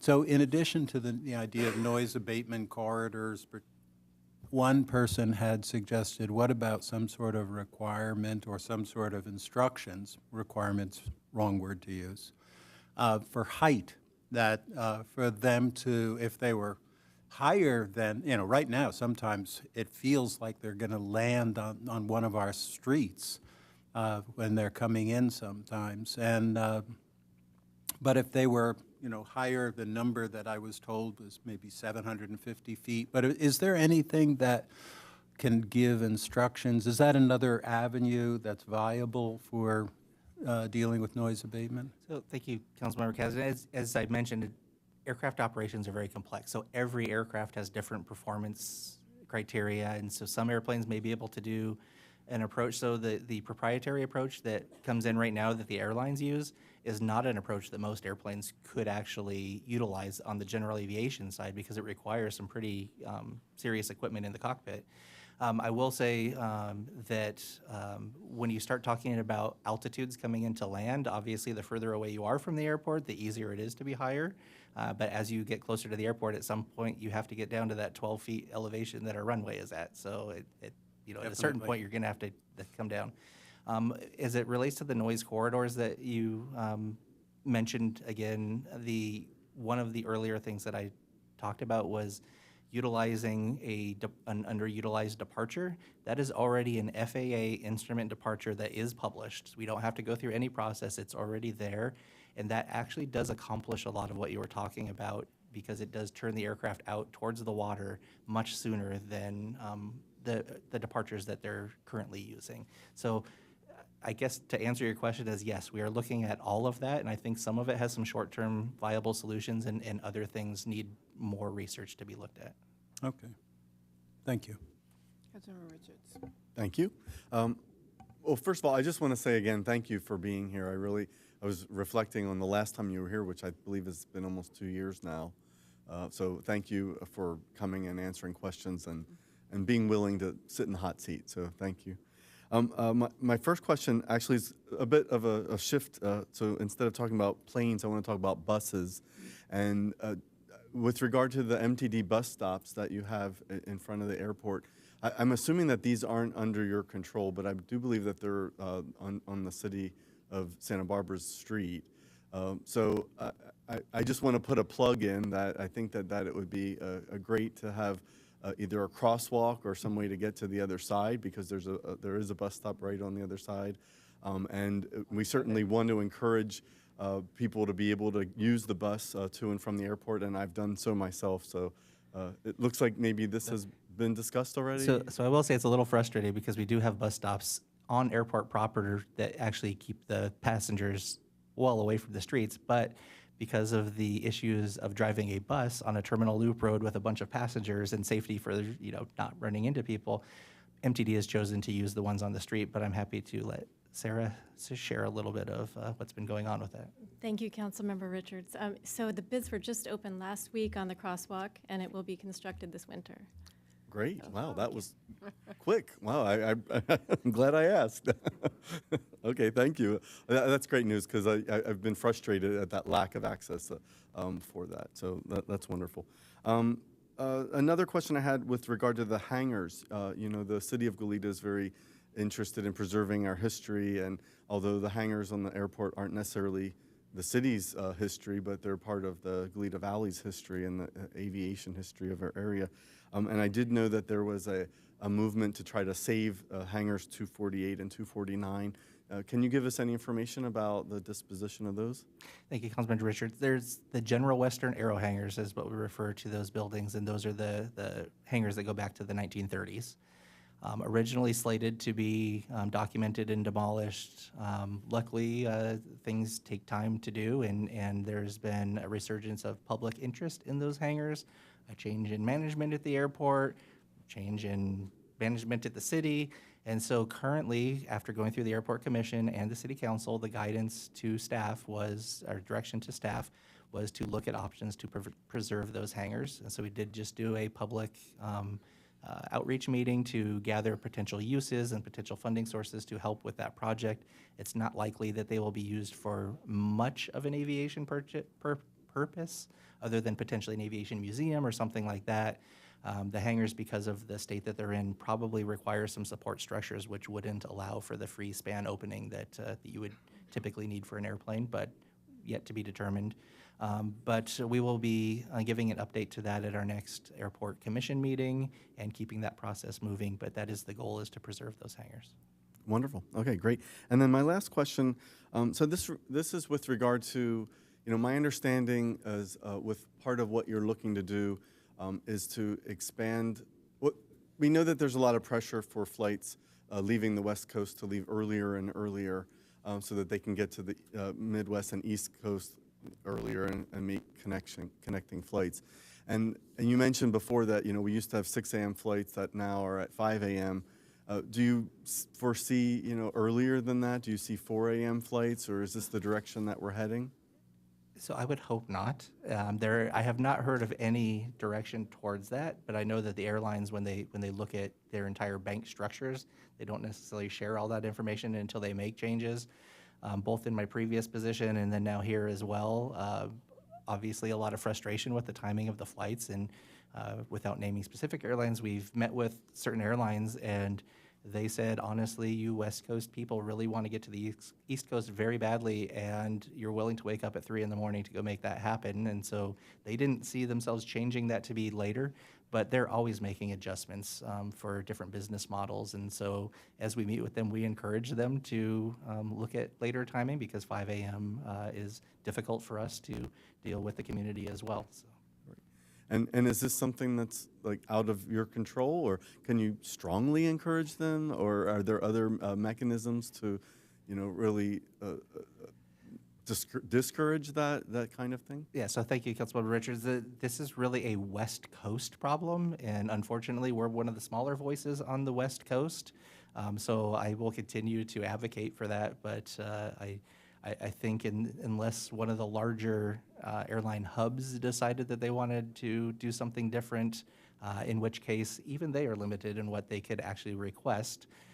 They have a little more clout maybe with the airlines than we do, but I think that right now there's other airlines out there, without naming them, that are still suffering with their passenger levels, and so they're not really wanting to make any waves with the airlines. They want to continue to encourage their passenger growth to come back. All right, thank you. Okay, I'd like to see if there's any speakers from the public. If there are any members of the public wishing to speak on the Zoo webinar, would you please use the raise hand feature and I will call upon you. We do have one paper request to speak form from Jennifer Smith. And I see somebody in the audience with their hand up. We'll call on you next.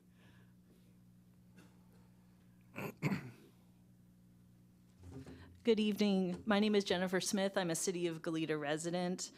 Thank you for being here this evening and sharing the information. I will say probably the 5 a.m. flights is what I hear about most from my friends and neighbors, and it really does impact the quality of life. And you're out enjoying the beautiful summer day, and the noise from the flights. It can be really impactful. The other thing I've noticed as a user of the airport is when when flights have to be diverted last minute due to fog or flooding, where flights get diverted can be quite far. I knew one person who got diverted to Ontario and was trying to sort out I think ultimately had to take an Uber from Ontario. And, you know, for a lot of people, it presents some real hardship. So I realize as a practical matter, there's only airports in certain places. But to the extent those types of delays can be prevented with available technology, that may be helpful for the future. So thank you for developing this work group. It's so important. I think so many Goleta residents feel frustrated with both sort of the federal regulatory scheme and then with the role of the city of Santa Barbara, often feel like they don't have a voice. So thank you for engaging in this important discussion moving forward. Can the gentleman that raised his hand come up and then afterwards fill out a speaker slip? Yes, please. Okay. I wasn't planning on talking, Okay. but I got motivated. My name is Paul Bowen. I'm in the Noise Working Group and hopefully future airport commissioner. And I wanted to point out that Chris inherited this situation, and I truly believe he's the most capable person that can help us resolve our noise problems, and I know he's working hard on it. It's the 5 a.m. flights that wake me up, like so many of us, that none of us like. We're not used to that here in Goleta. His idea that he presented about that published but not used departure is one that he could near-term get going for us so that the early morning flights would turn out to sea right away, which would almost follow our old noise abatement corridors. So I wanted to give Chris credit for that. He's the one who brought that to the Airport Noise Working Group, and that's much appreciated. But the biggest issue, I think, as a citizen of Goleta is early morning flights, late arrivals. That's the problem. We all moved here. The airport was here when I moved in '83. The 727 jets were so much noisier than what's taking off now, but we didn't suffer through the early morning, late night. So I think that's the main issue I wanted to bring up and say that's the hardest part for all of us here. Thank you. Thank you. Our next speaker is Rich Foster.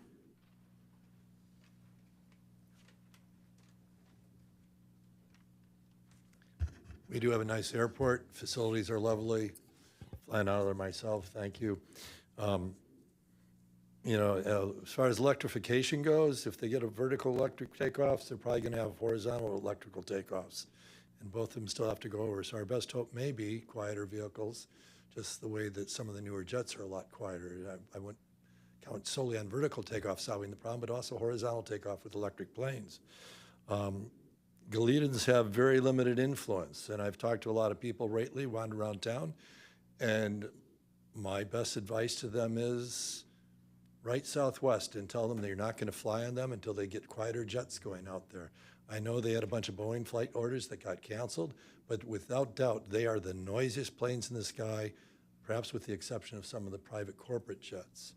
And I look at this at 53% of the money is coming from private sources, but it's really also benefiting pretty much the 1%, is because the private aviation are some of the noisiest planes other than Southwest. So we see, you know, fine, it's not our money going into it, but it's really going into servicing the elite rather than necessarily benefiting the public or the people who live around the airport. If the Patterson track gets built out, you're going to have even more people complaining about noise unless you urge the county to build projects that have very well insulated triple paned windows. Otherwise, the number of people unhappy are just going to continue to climb. I was looking at the noise line on there, which has shrunk tremendously from 2011. But, you know, Stuart Kazan lives a long ways away from where it's at on the 60 line still. I live off to the right side. So the noise that affects the neighborhoods is far beyond just the 60 decibel line, if I understood that form right, that it continues for a long time. And just go to Jane's and have lunch someday during the lunch noon time takeoff, where conversations go like, as I was saying before, you know, yeah, there's only so much we can do on that. And that's what I've been telling people. I said, write letters saying you're going to boycott Southwest till they get quieter planes. So thank you. Thank you.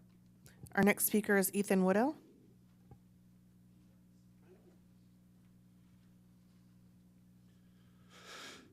Thank you very much. I do want to applaud the movement to save the hangars 248 and 249. Preserving the historical history, like the history of Goleta, is very essential to everyone. Those hangars are very important. I remember being a child, one of my best memories is watching the Bor 8 bombers come in and out, flying low, full of water. It was one of those things that my father used to take me out every time there was a fire, and we used to watch those. Also, my mother continued. The noise that comes from these planes coming in, it's not something I'm not used to. I used to be an umpire at Dos Pueblos Little League long before when the Marketplace Shopping Center was built. I remember calling time all the time because you got to make sure that it's quiet, pitcher can't pitch, batter can't bat, nobody can hear each other. I'm looking for concerns that are going to happen, especially in District 3. We have some plots that we have set out there. These are across in the Pacific Oaks Apartments. It's going to be a lot of noise. There are new buildings and new housing we're looking to putting out there, and we're going to have more issues with that, more than just, as Mr. Foster stated, on the corridor that comes down on the other side by Ward Drive.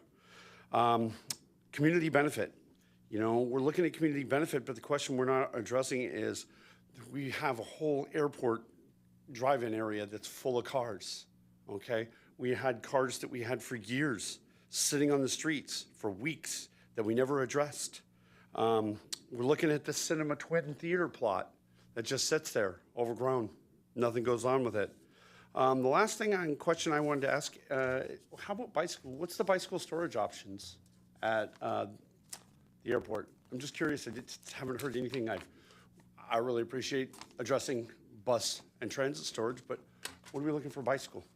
Thank you very much. Thank you. If there are any other members of the public on the Zoom webinar who wish to speak, would you please use the raise hand feature and I will call upon you. And there are no responses. Thank you. Okay, any more questions from council?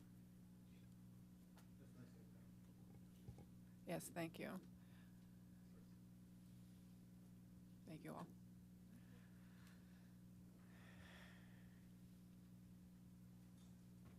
Do we need a break? We're going to take a 10-minute break.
Okay, I'd like to bring this meeting back to order. Item C1, consideration of initiation of a general plan amendment for 6483, 6485, 6487, 6489 Calle Real, known as APN 077-160-055, case number 24-0004-GPA. Thank you. Okay, we will let everybody know that this is a public hearing, so we'll have staff make the presentation. I will open the public hearing. We'll do ex partes, and then there'll be time for questions from council, questions from the public. I think the applicant's having some time as well, okay?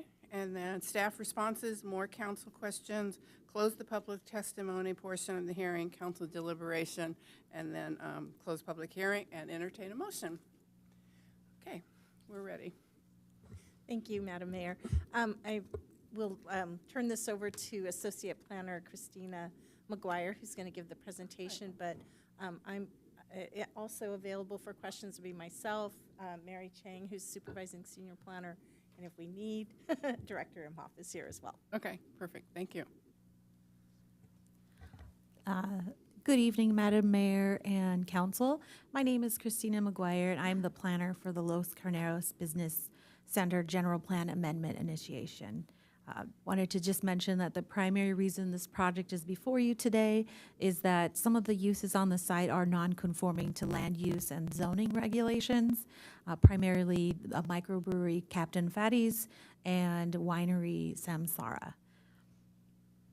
And now I'll explain the rest of the process for this. You know, I'm going to stop right here because I didn't do ex parte. So we'll start with Councilmember Kasdan. I spoke with the planner, Mr. Fort, and through email, and that's it. Mayor Pro Tem? Thank you. I received an email from Mr. Fort, the planner. I didn't respond, but the email is consistent with the public comment letter that we received as well. And I also received a letter, and I went by the site because I hadn't been over into that area for a little while. Yeah, I received a letter, no ex parte. Received a letter, no ex parte. Okay, we're ready to go. Oh. Thank you, Madam Mayor and Council. If a request for a change to the general plan is proposed, a general plan amendment initiation is processed. The purpose of a general plan amendment initiation allows for early public input, affords the City Council the opportunity to deny initiation of processing the general plan initiation, and provides direction to staff. In all cases, initiation of a general plan amendment by the City Council does not mean or imply that a requested amendment will be approved. If and when a project is submitted, many things will need further study, including any safety impacts and consideration of compatibility with the built environment.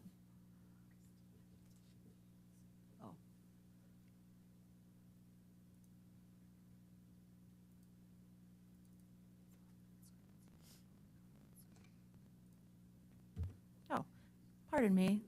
That was the, there's the correct side for what I just said. All right, here we go. So the current general plan land use designation for the subject parcel addressed as 6483, 6485, 6487, and 6489 Calle Real is office institutional. The Los Carneros Business Center was developed in the mid-1980s with 4 commercial industrial buildings that serve a variety of tenants. With the city's adoption of the new zoning ordinance in 2020, the parcel was zoned office and institutional OI. Some of the existing uses, such as the ones I mentioned earlier, the Captain Fatty's Brewery and Samsara Winery, are considered limited industrial, and limited industrial became non-conforming. Since those uses are non-conforming, no expansion of the space would be allowed. However, limited industrial uses are allowed in the Business Park, BP land use category. The applicant is requesting council initiate this study of a change from office and institutional to business park to allow for future upgrades and improvements. On this slide is an aerial view of the parcel. The subject parcel is bordered by Calle Real to the north, California Highway Patrol Station to the east, Highway 101 to the south, and Los Carneros Road to the west. This slide shows the land use designations in the surrounding area of the subject parcel. The adjacent parcels are zoned office institutional. Per Council Resolution 12-13 and Chapter 17.67, there are 5 factors to initiate a general plan amendment, which I will discuss in the following slides. The first factor is that the amendment proposed appears to be consistent with the guiding principles and goals of the general plan. The GPA would support the existing prosperous uses of the site and would allow for uses that more align with the physical configuration of lease spaces within the complex. This change would not result in physical growth, but potential economic growth. The second factor is that the amendment proposed appears to have no material effect on the community or the general plan. There are 97.1 acres of IOI designated land within the city and 405.1 acres of IBP category. The proposed general plan amendment would decrease the amount of land planned for IOI uses by 3.66%. The change would not cause a fundamental shift in the overall land use pattern in the city. The size, bulk, and scale of the development allowed under the designation would be similar, so it would not increase the scale of development allowed. All future development would require Design Review Board approval. As such, it appears that there would be no material effect on the community or general plan. Oh, pardon me, I need to go back. The third factor is that the amendment proposed provides additional public benefit to the community as compared to the existing land use designation or policy. The proposed land use change from IO to BP provides a greater range of uses that can better utilize the existing spaces and eliminate non-conforming designation on 2 existing businesses, allowing the opportunity to expand and benefit by being a conforming use. The fourth factor is that public facilities appear to be available to serve the affected site, or their provision will be addressed as a component of the amendment process.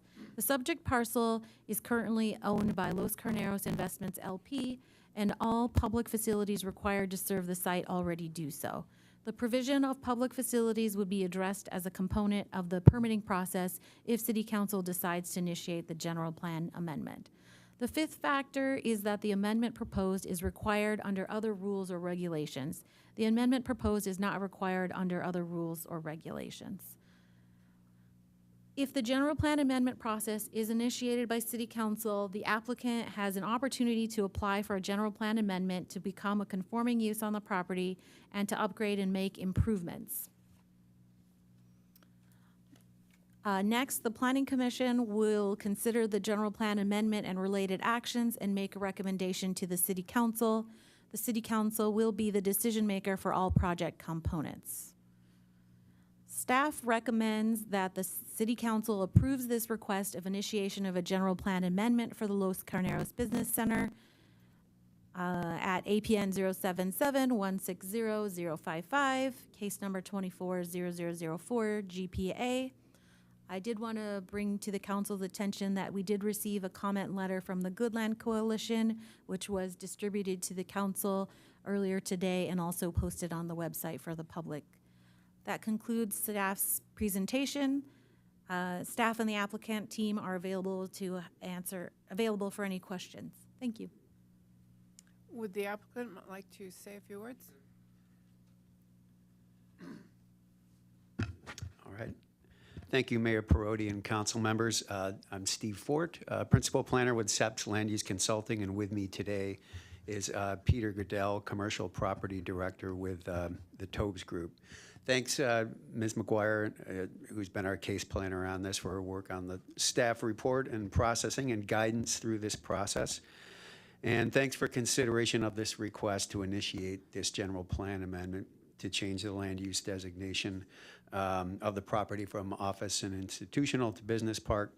As Ms. McGuire pointed out, we are requesting an initiation that will allow staff to subsequently receive a formal application for zoning and general plan amendments, and to further study the proposed change. And like it was said, it would go to the Planning Commission, then back to you folks. The center was developed in the mid-'80s with 4 industrial park-type buildings that serve a variety of tenants, and it was zoned office institutional with the city's adoption of the new zoning ordinance in 2020, I believe. But as a result of the OI designations, some existing uses that more fit a limited industrial type of definition became non-conforming. There's microbrewery there, wineries, and probably a winery, and probably some others that again fit more of a limited industrial definition of land uses that aren't allowed in the OI zone. So they're operating as non-conforming land uses. They can't expand beyond the walls of the building that they're in, and there has been some desire to be able to do that as a non-conforming use. They can continue to occupy there, but like I said, they can't expand significantly.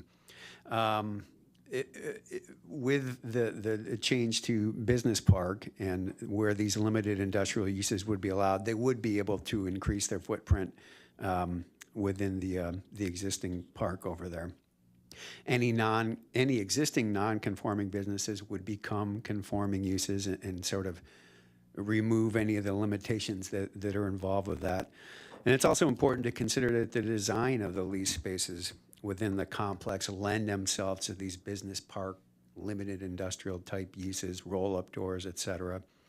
So we're really just trying to make them conforming uses, not replan the property or the area necessarily at this time. So that they are requesting to initiate the amendment to allow the study of the future rezone and the general plan amendment. I won't go through the factors of initiation like I initially planned for the sake of time. Just Ms. McGuire did a good job of going through that. As you can imagine, there's no impact to sensitive habitats or natural resources or open space or ag lands or the character and the scale or the design of the neighborhood.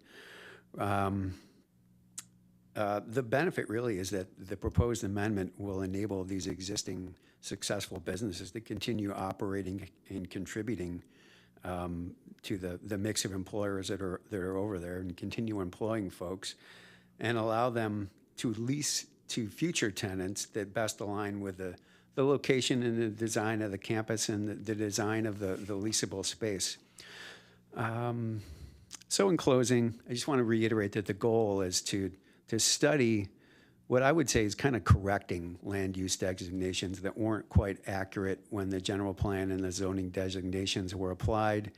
You know, that can happen in the adoption process. There's outside consultants involved. The property owner maybe isn't paying complete attention to the designation process and all those multiple public hearings that happened during that time. The entire city is having designations applied to it. There's multiple hearings, and things probably fell through the cracks with regard to what are the existing uses here and what is the most appropriate designation. So we're just trying to make these existing uses conforming uses and, again, not replan the property. So we requestfully request that you follow the staff recommendation for approval of the initiation to allow us to come back and study this with staff and the PC and back to you folks. So thanks for your time. I am available for clarifications or questions as necessary. Thanks. Thank you. Council, questions? Oh, Councilmember Richards. Thank you. Yeah, well, actually, this is for our staff, or maybe the applicant as well, but I'm just wondering, I understand the desire to, make the non-conforming uses, legal non-conforming uses legal, conforming. I was wondering, were there other land use designations, other zonings that were considered that besides the business park, or was that the only one that really seemed to fit what the applicant wanted to do? Sorry, Mayor and council members. The business park designation is the one that would allow for microbreweries. I mean, the other ones would be the land use designations that allow for microbreweries and micro wineries are business park and the industrial designations, the IG and the IS. And business park seemed like the one that would be the most appropriate based on the the nature and development that exists on the site. Okay, and so the commercial designations, general commercial, community commercial, they wouldn't have allowed them to do what they want to do here? Correct. They would not correct the non-conforming uses. Okay. All right, that was all. Thank you. Mayor Pro Tem Reyes-Martin? I think my questions are also for staff. Okay, are we there? Or- Yeah. Yeah, okay. I'm going to ask maybe the same question that Councilmember Richards asked, but maybe a different way. Is there any other way for the applicant to achieve what they're talking about short of a zoning change? Not, the other way would be to do a zoning code text amendment if you wanted to include microbreweries and add that land use that allows existing. That use into the zoning code. And that would change all. Everywhere that's office and institutional. Where here, this would just make it site specific. Okay, thank you.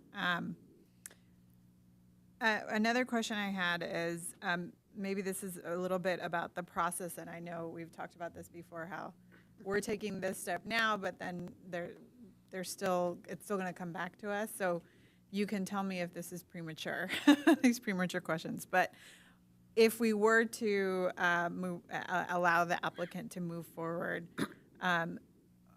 how and where would things be evaluated? Like, I know that the letter we received references expansion and including things outside, and so we don't quite know what that means, but where would we and the public have the opportunity to give input and comment on things like sound, lighting, parking, if there's kind of expansion or intensified use, those kind of issues? Thank you for that question. The property owner would have to come in with a development plan, either amendment or revision, and then that would go through the normal course of review. So there would be hearings before, well, depending, it could be a planning director decision if it's just an amendment, but it could be a development plan revision, which would go to the planning commission, but it would have the normal development review process, and there would be public opportunities for public input.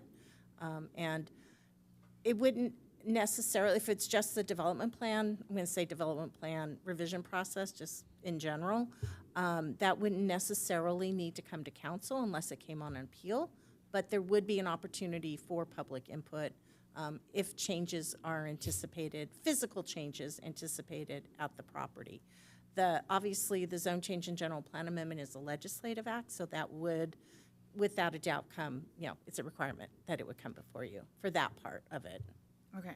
And not that the applicant has shared this specifically, but for example, are things like outside amplified sound allowed in a BP zone? Within the parameters that we have in the code, yes. But we would, if we got a complaint, we'd follow the process that we have. There are noise standards that we would apply in terms of decibels. And, if there was an issue, we'd first reach out to the property owner. I know you're not, we reach out to the property owner, to work with them on, whatever the issue might be. And then, if something got worse, we'd have the rest of the code compliance process, which we would expect that this property owner is usually very good at responding to issues. Okay. And maybe my last question for now is, can you address the question that was posed in the letter from the Goodland Coalition related to cannabis uses? If we could prohibit that if we were to move forward? That would be possibly. I mean, we would probably have to look, usually when we change a zoning, a zoning and general plan designation, all of the uses are what's applicable. It's not a menu of choices, like if someone's changing to OI, all of the uses in OI are allowed. If going now to BP, all of the uses. However, it's something that would be an extra process possibly to create some sort of potentially an overlay zone that would preclude things, but it wouldn't be just we're going to approve, I'm just going to say, if the council at the future wanted to approve BP, but we're going to say you can't have these uses, that couldn't happen without like an overlay zone of some fashion. Okay, thank you. Those are my questions for now. Councilmember Carriaco. Thank you, Madam Mayor. So I'm going to ask this question in the spirit of not accidentally creating a different problem, trying to solve an emergent problem. So when I look at the Tobes website for this property, the location description is Los Carneros Business Center is an ideal location for light manufacturing, warehousing, and wholesale distribution. The property description talks about the roll-up doors, 16 feet of ceiling clearance for warehousing, dropped T-bar, warehouse ceilings, and fire sprinkler systems throughout the building. So I guess my first question is, do those things sound conducive with business park zoning? Yes. Okay. Yeah. Yes, I was looking, yes, we allow, yes, because that's where the zoning allows for like R&D uses, limited industrial, and warehousing that's associated with one of the permitted uses. Okay. So the reason why I asked the question, I just want to make sure we don't end up creating a new problem. We went through this in Old Town. We rezoned something, and then someone came in with a use they thought was allowed, and then they found out it was no longer allowed, and we had to go and do like a double flip and rezone the rezone. So I want to avoid having to do that in 6 months. Yes. So we're confident that when we look at the existing uses, they are consistent with business park beyond just these two businesses that we're talking about. I see nodding from Peter, so Yeah. I feel good about it. But Yes. Okay. And Mayor and Council, that is one of the reasons is that the way those buildings, lease spaces are configured, they are more conducive to the business park type of uses than the OI. And just for a little history, the city, I wasn't here when we did the general plan, but we did designate the property through that general plan process as OI. The county zoning, which we kept until 2020, was an unusual zoning. It was service commercial, which we just did away with because we didn't have anything that aligned in our general plan.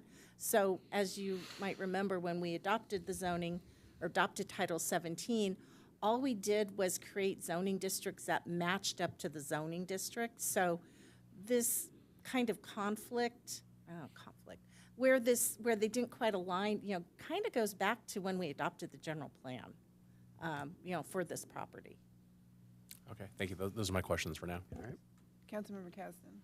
Yeah, I don't know if this is as much question as it is sort of, well, follow up on some of the comments that were made. So when I first saw this, my initial interest was, we've talked about before, how this location is one that would be really helpful, really important to have a market, a food market or something like that. We have plenty of housing along there, and we're adding more housing in Heritage Ridge. And right now, the only path that people can go are really to our most congested intersections, whether it's the Albertsons going through Stork and Hollister, or going through Fairview to go to Trader Joe's. So ideally we want to keep people from taking those routes, and so it'll only be exacerbated going forward. And so a market near where people live, a market, small markets where people can potentially walk to, that people can access without going and driving on these congested routes. seems like it makes a lot of sense, especially in that location. And so, and that is, by the way, I've heard others raise it, that idea of 15-minute cities where people can just go, walk nearby to get to the market and so forth. So that was the concern that I raised, and I raised it with both the applicant here as well as Mr. Imhoff, and apparently, so here's what I found. That Title VII, right now the general plan, and you guys can weigh in and tell me if I'm getting this right, but that the BP designation includes the language of both eating and drinking establishment as well as other retail trade establishments. So that right now, even though the BP designation it's unclear for first reading, the general plan, whether that would enable a market, a food market, a bodega, or something like that. And apparently the disconnect, if you will, is that while the general plan includes that language, such as other retail establishment, Title 17, where we codified the general plan into law, was more explicit. And in that case, it's where it defined that it wouldn't include a market. And so my understanding is that we can enable markets through the Title 17 cleanup process that goes along, by clarifying in Title 17 that BP would potentially include small markets. Am I relaying what I've learned correctly? Mostly, yes. I'll take mostly. That's No, you're correct. Sorry, Mayor and council members, so the general plan, table 2-3, I believe it is, sets forth the uses that, in a general broad way of what could be allowed in each of the districts, general plan land use categories. Then when Title 17 was developed, I don't know, 3-4 years spent working on that about, one of the big things was setting up what are the specific uses under those broad categories did the city want in each of those zoning, in the land use designations.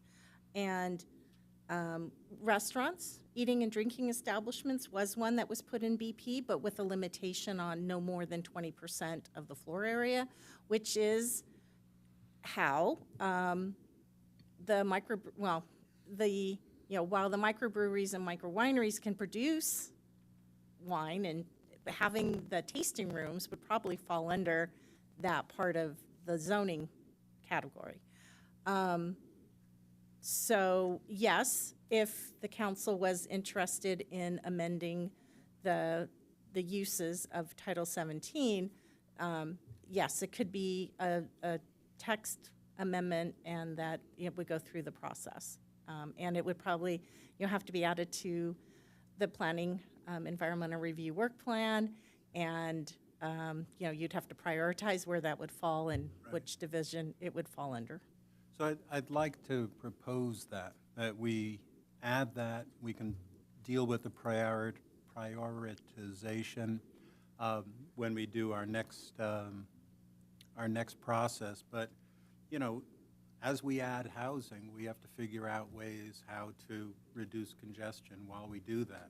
And by adding the potential for more numerous smaller markets, we can enable fewer cars, especially at the intersections.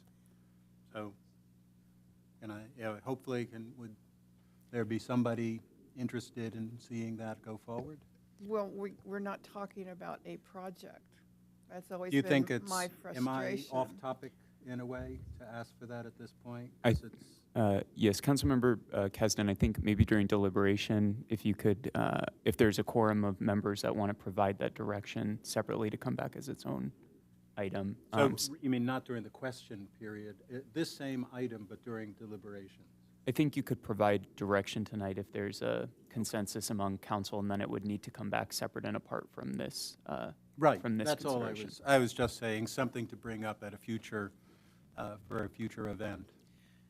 I guess for me, it's always been difficult when we do these general plan amendments, that we don't know what the plan is until it comes back on this particular item. But So- I see what you're saying, I do. Yeah, this isn't, I'm not talking about a general plan amendment. I'm just talking about in the ordinance, the right. Title 17 to Okay, come back. I and- get that. And I can see why, I just will say, because we don't know what is exactly going to happen. But I could see where, I guess the Good Land Coalition looked at it, and I kind of highlighted it as well, that the newly allowable uses would include cannabis cultivation. First of all, we don't do cannabis cultivation in the city. I thought that was not legal. We, indoors, I'm sorry, Mayor and council members, we do allow cannabis cultivation on a commercial basis, indoors and up to 5,000 okay. square feet. And then there's the personal cultivation on residential in accordance with state law, Right, which right. 4 plants, 6 plants, whatever. There's not many, yeah. Not many. Okay, so that's probably what got, that's their concern, that it didn't, that wouldn't work in this particular environment. And then also something I would think their second concern was the exiting of the driveway. All that stuff would be looked at, not at this point, but when you actually have a project, correct? Mayor and Or am I council. wrong? The other adjacent projects already been entitled, and the city could only require a linkage if there was a nexus on this property with the other property. So, and also, you can't condition a zone change in a general plan amendment. Right. So it That's would only getting at. occur if there was a project and if there was some nexus that this project would warrant linkage. And maybe if Mr. Rosen wants to add anything, if I didn't say that right? Oh, good. Okay, got it. Okay, Councilmember Carriaco. Thank you, Madam Mayor. Just a quick follow-up.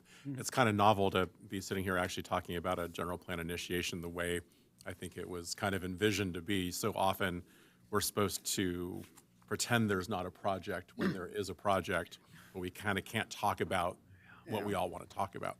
Right. And this time, we don't have a project, and so in some ways, it's almost like it's an invitation for our minds to wander about all the things that could happen with a business park zoning that couldn't happen with the other kind of zoning. And so I appreciate the concern from the Good Land Coalition and others that have expressed it. Just a clarification, I don't think the state allows us to prevent cultivation of cannabis indoor, right? That was, the city banned it for outdoor cultivation, but I don't think the state actually would have allowed us to ban indoor cultivation. Councilmember Carriaco, I believe that's right. To the point from our planner, there are a small number of plants under state law and under the state cannabis laws that have to be allowed, and I do believe it's 6, roughly. Yeah, and I think we're maxed out, right? We have 6 for retail. We have 6 licenses. And if anyone was worried that there would be retail there in the future, I think all 6 retail licenses are done. Correct. And I think we had a limitation on the zoning districts. Yeah, correct. Okay. So then just one more clarifying question. Is there any difference in size, bulk, and scale that's allowable in a business park district versus the current district? I'm thinking in particular about things like height limits. I think the current zoning allows you to go up to 35 feet. I would have to look at the ordinance, and I'm sure that's what planners are doing.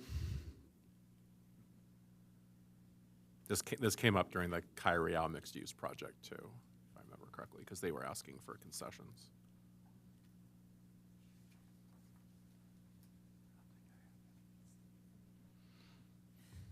Sorry, Mayor and council members, they're both 35 feet. Okay, so there would be no advantage to them changing the zoning from that perspective. Okay, that's all I needed. Okay, I'm not seeing any more questions. No more questions? No. We could go into deliberation if you'd like. Yeah. Oh, public comment. I am so sorry. If there are any members of the public wishing to speak, would you please use the raise hand feature and I will call upon you. I do not have any paper requests to speak forms, and I do not see any hands raised. Okay. Okay. Should we start with deliberation? Councilmember Cast. I will repeat the same idea. If to pursue the idea of amending in the future our BP designation in Title 17 to enable small markets of some kind. And you know, we can take up where it stands in terms of priorities when we do our work plans in the spring, I guess, spring. But I gather there's regular Title 17 sort of cleanups, and that this can be just added to that process, right? Is that?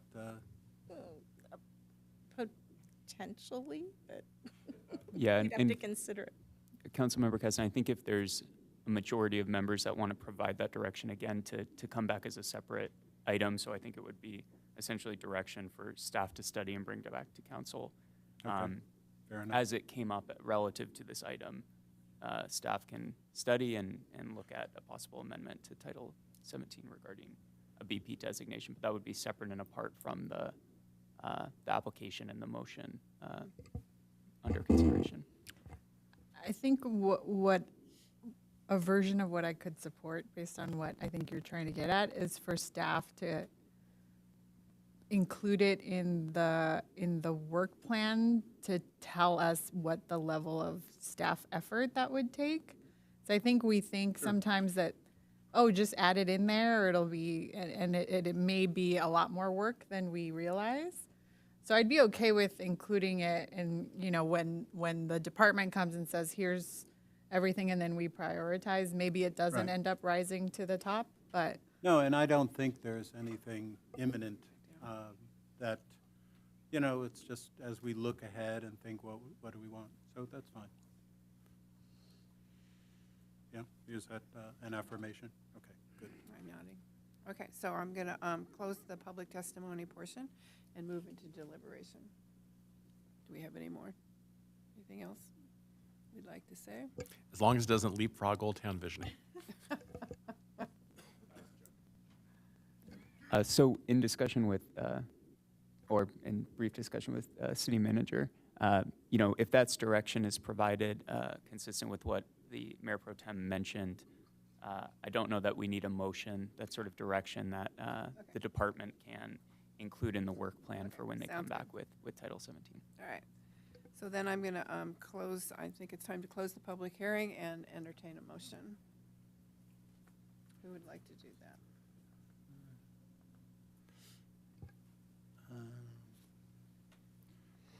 Move approval? I I don't know have if to read that's, the we have to find it. Damn it. All right.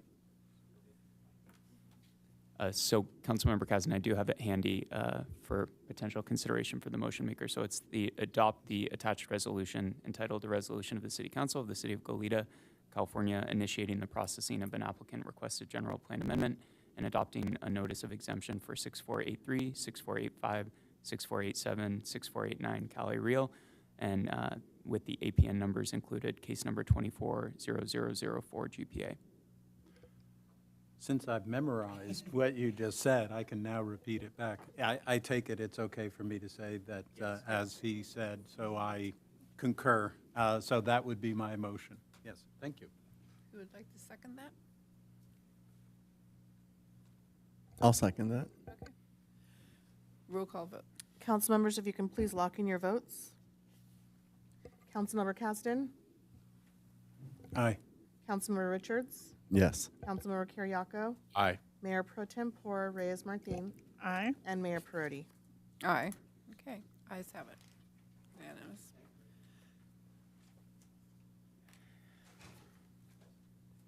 Are we still okay? Keep going? Okay.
Okay, if you could read the item into the record. Item D1, consideration of restroom location for the Stowe Grove Park Phase 1 renovation.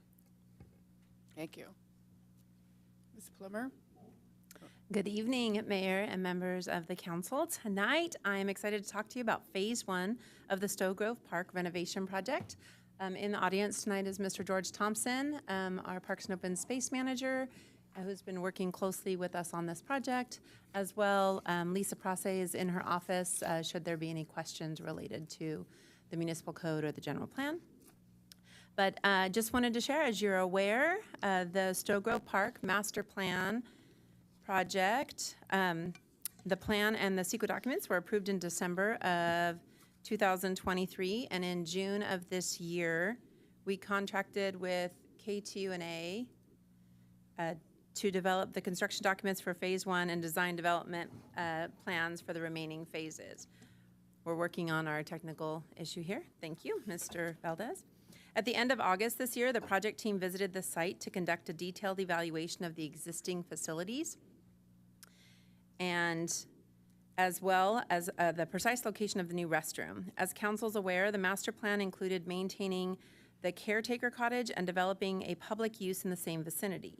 In the evaluation of the existing structures, the team found that the garage unit was never permitted, and although the cottage has great structural bones, the renovation would require a significant amount of work to include moving walls, remediation of hazardous materials, a new roof, new walls, and improvements for compliance with the Americans with Disabilities Act, just to name a few. As a result of the amount of work that would need to be constructed on site, the project team began to look at prefabricated modular units. The use of this type of structure would require demolition of the existing structures, site preparation with utilities and foundation work, but the majority of the construction would actually take place off-site. Once built, the units would arrive on site for installation, which typically takes just a few days, and the use of these prefabricated units provides for a significant reduction in the on-site work, reducing the construction impacts close to the ESHA. In further evaluation of the caretaker and maintenance area site, the team began to evaluate some additional considerations that could benefit the project site further.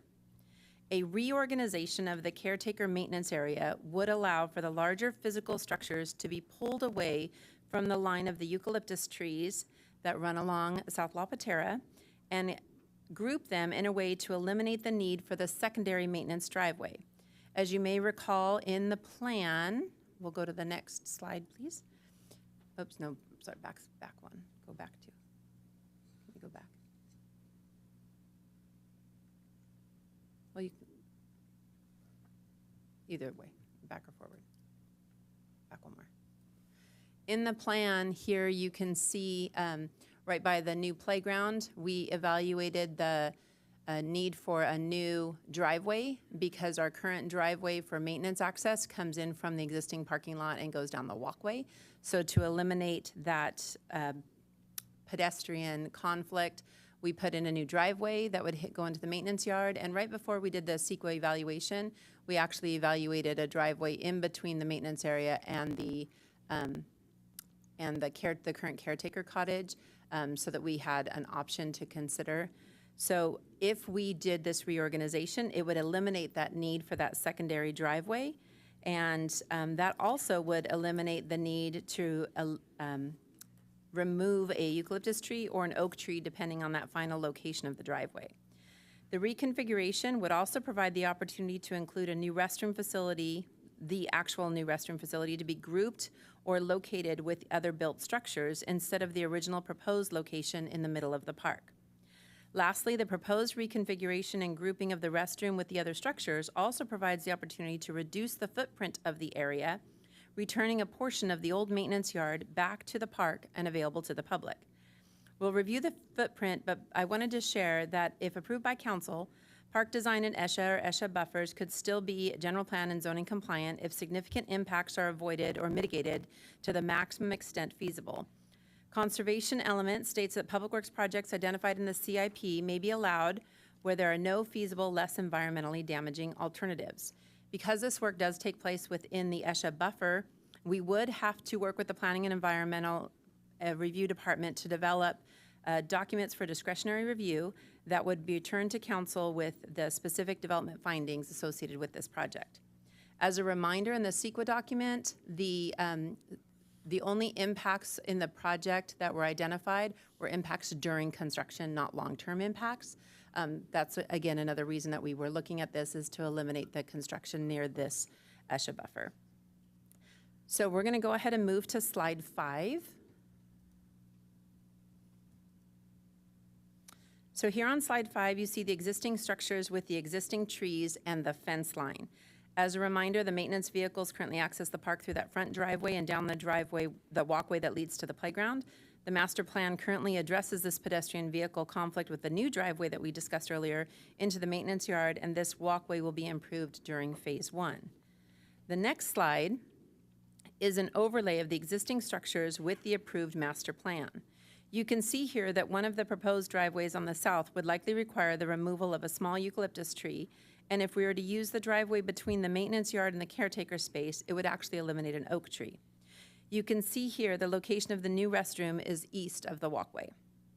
The next slide demonstrates the proposed changes, but slide 8, our next slide, better illustrates these impacts, as you can see the outline of the existing structures, the new outline of the fencing showing the space that will be restored for public access, and the relocation of the restroom from the open area within the park to be combined with other structures within the park.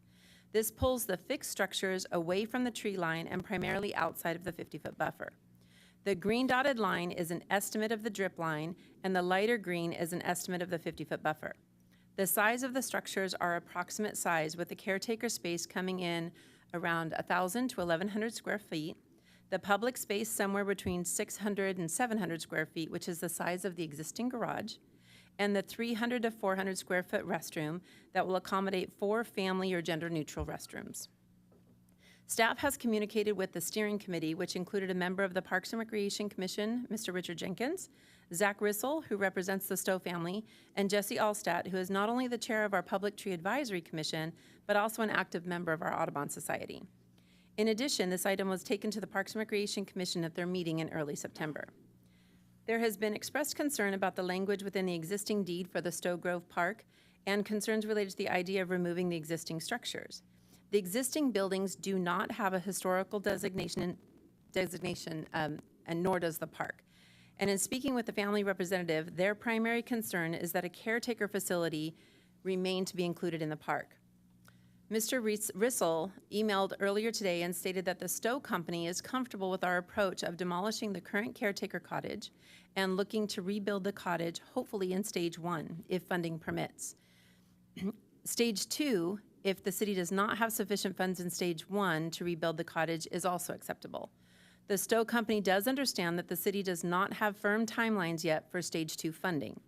He also shared that they are comfortable with any type of layout for the caretaker cottage as long as it is at least 1,000 square feet.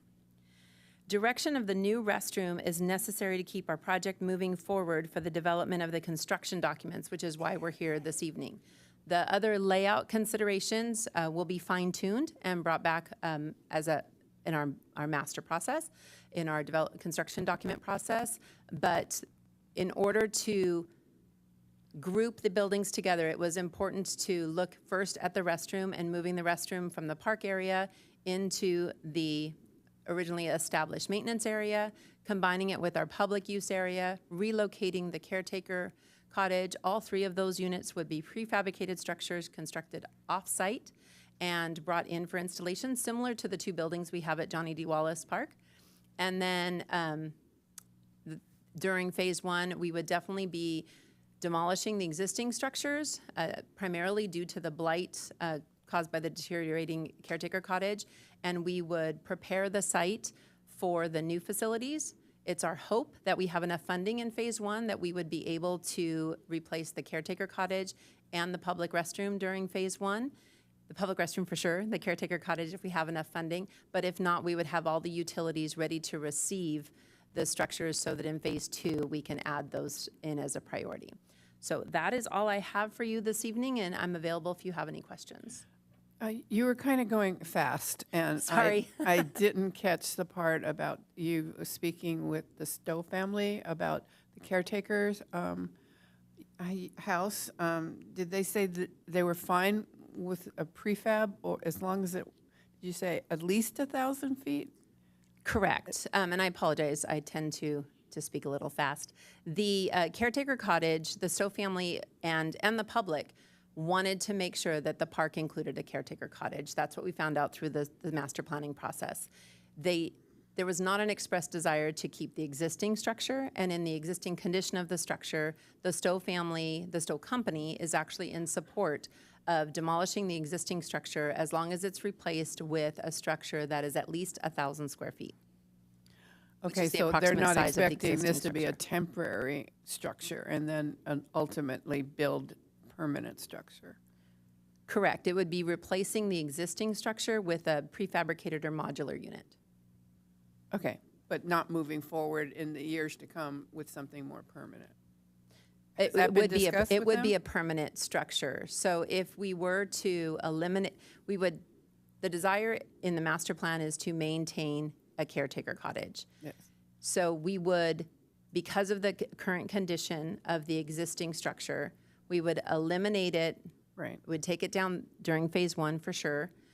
We will still plan to rebuild it in phase one off-site, bringing it in as a modular unit and install it permanently into the new location. If we don't have enough funding in phase one to make that happen, the Stowe company is okay with us making it a priority of phase two to bring the actual building in. So they're okay with no caretaker cottage between phase one and phase two if there is not enough funding to build it in phase one. Okay. Okay. I understand now. Mayor Pro Tem? Thank you. I have a couple of questions, and you may have addressed this. I was trying to follow along too. I'm sorry. I know you gave this presentation to the Parks Commission, and they had a very robust discussion. So some of this may have already been addressed, but I'll start with, I was trying to, with the staff report, compare the diagrams with what's in the approved master plan. So maybe a couple of clarifications. So in the approved master plan, we had the caretaker cottage, the garage, and the maintenance building. And at least under the description for the caretaker cottage, the idea was to refurbish it, and it says consider incorporating one or more shared rooms that could be reserved by the community. So it was an idea to be considered, but not necessarily something that we had to have, given everything else that we want to achieve with the master plan. And so in looking at your slide that had all the proposed changes, I see am I understanding like a net new building? Because you have the caretaker prefab, but then a new prefab public use. So that's a net new building that we're talking about? Am I following that? Mayor Pro Tem, yes and no. So when the project team went out to the site, we were looking at how could we look at the current cottage and kind of create a potential public space as well for that. And the size of that structure is so small that it's almost impossible unless you were to add to the existing structure.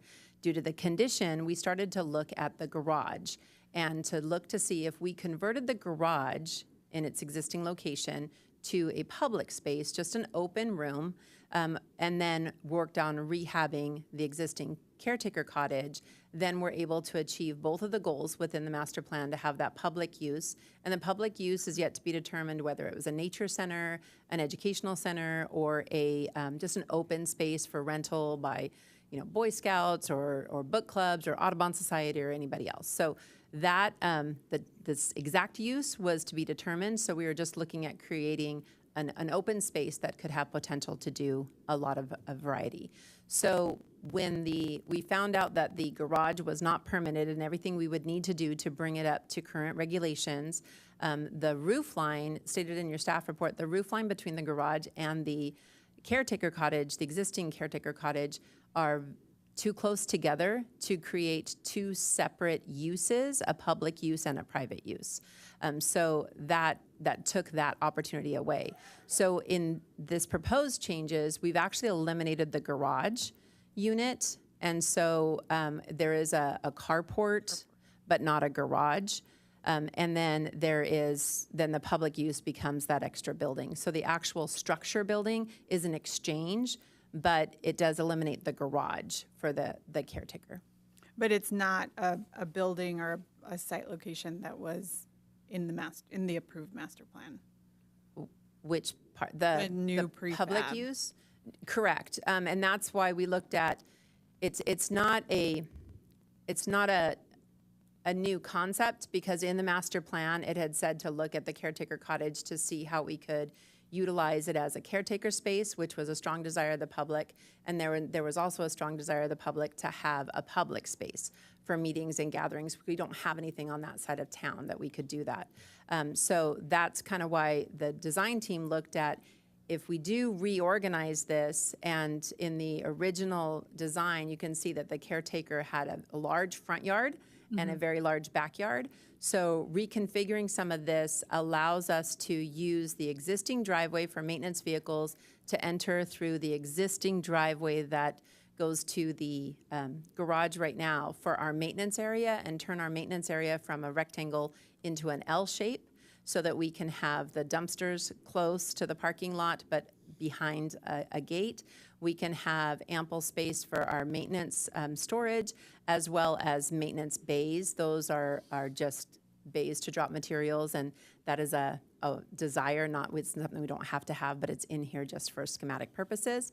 The public use space was a space that was a strong desire within the master plan. And then I don't know if these are intended to be to scale, but can you talk a little bit more about the orange boxes here, where there's the maintenance storage building, maintenance bays, and the enclosure, and you mentioned the carport, because those are also not, I think, outlined in the approved master plan? So the existing maintenance storage shed, there is a large, if we go back to the existing facilities, you There can is that s- existing maintenance. There is an existing maintenance building. Our Public Works Department doesn't use that space. It's a great space, but the condition of the structure is not conducive with uses for opening, closing, securing. It's too many critters get in there. There's a lot of wood rot. So it would be redesigning that and creating the new shed in that other location, again, to remove it from that line of eucalyptus trees. So it's a replacement unit, and so it was always an existing building, so it's a replacement building. And the bays and the enclosure. And those the bays are not a building, and the bays are, typically when you see the bays, you see some cinder block half walls just to separate bark from soil and things like that. Again, right now, the maintenance crews are dropping it into the middle of the park. So at minimum, we would just want to bring it into the maintenance area, and then the bays actually keep it a little separate. It's not, the bays are not a building. It's just kind of like a composting bin, but just to separate out like soils from gravel and things like that. And I guess another thing, you know, with these, the configuration that's being proposed, how does the cost of doing that work compare to what was in the approved master plan? So in speaking with the engineers that were on site, the structural engineers, when we as a design team going through the master planning process looked at the caretaker cottage, we had our building department go out. They said, great electrical panel, great bones, just not really sure what's behind, door number one, so to speak. We do know we'd have to remodel some of the spaces for ADA compliance. The bathroom is long and narrow, and there's no way you could get a wheelchair in there.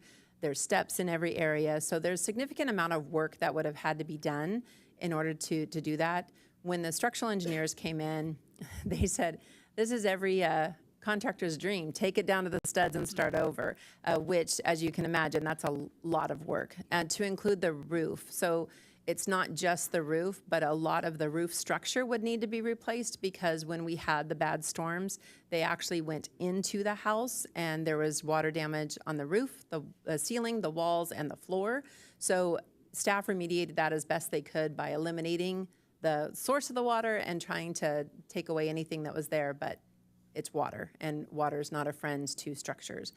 So as the engineers looked at it, they said this is a lot of work, and that's when the idea of modular structures came into play.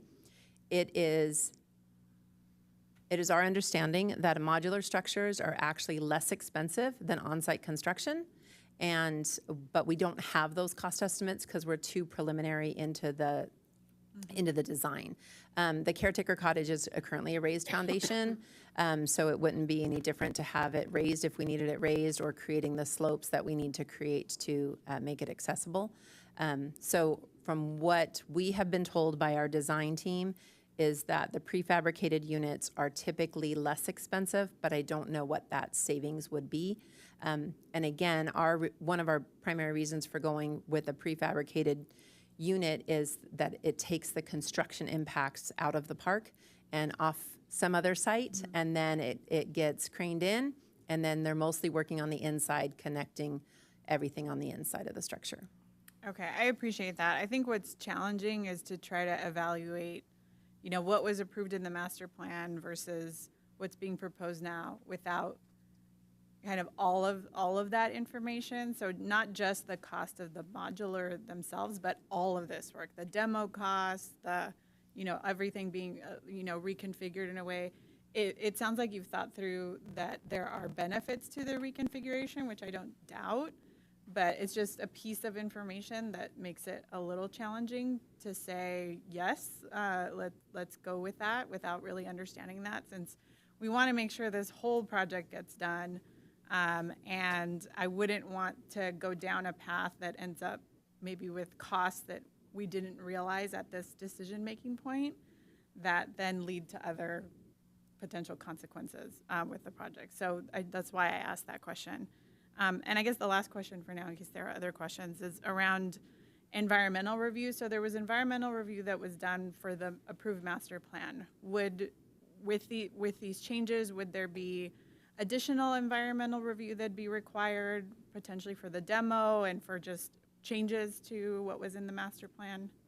If this is approved, Mayor Pro Tem, we would then go back to Rincon and say, is there any other documents that would need to be filed? Should we move forward as soon as we have final square footage, layout, exact location of where everything would be?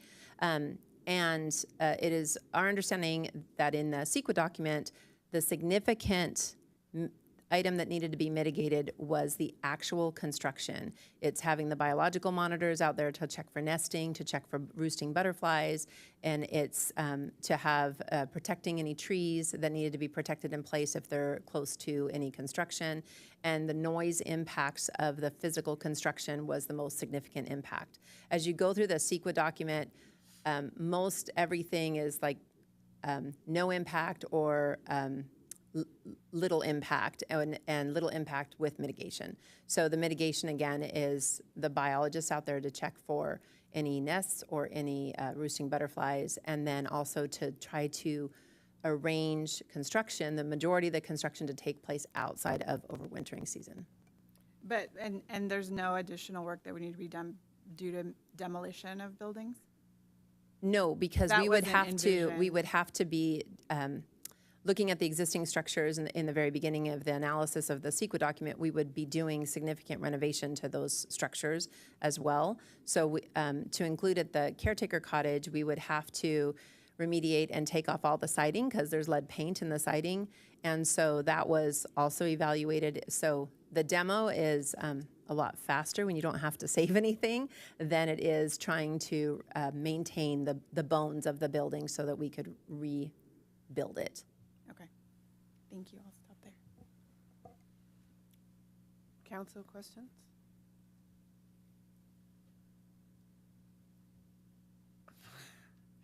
I too watched the Parks and Rec Commission meeting, and I think there was a discussion about what was it called, the outside, a classroom, education area? Yes. And was that mainly because that wasn't part of the original master plan? And I know from reading some surveys and talking to some that what was really important to the community was to keep it as natural as possible.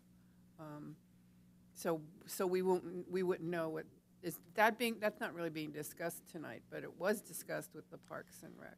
Yes, Mayor, the reason that an outdoor classroom was discussed was because we learned about this idea and concept of reconfiguring the space.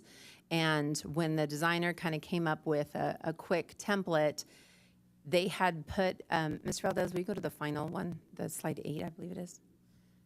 They had in a new prefab public use, you can see the entrance gathering space.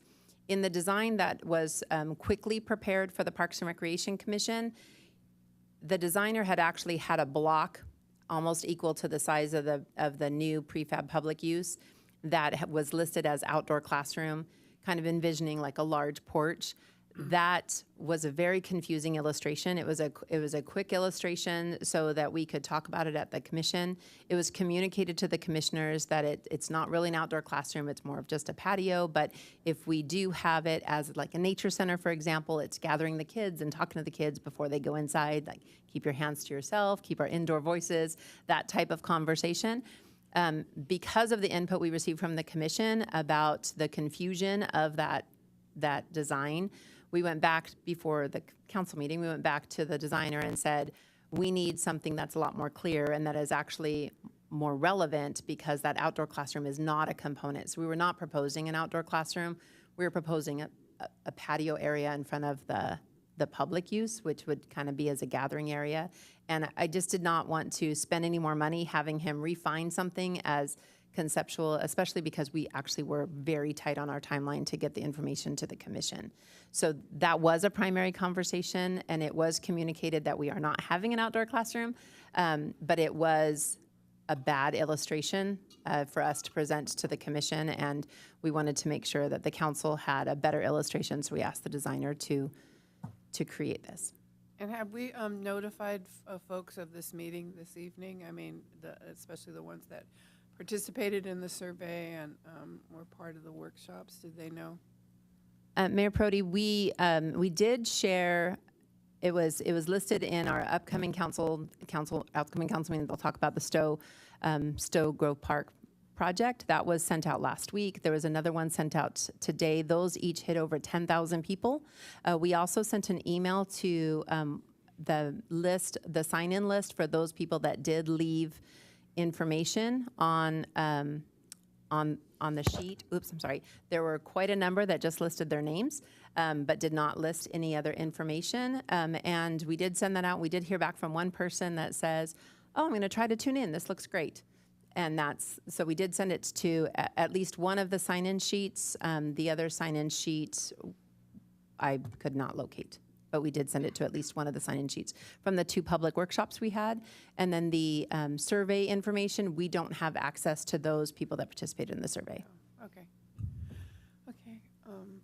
I'm not seeing council. Any more questions? How about from the public? Do we have any speakers? If there are any members of the public wishing to speak, would you please use the raise hand feature and I will call upon you. We do have one paper request to speak form from Ethan Whittle.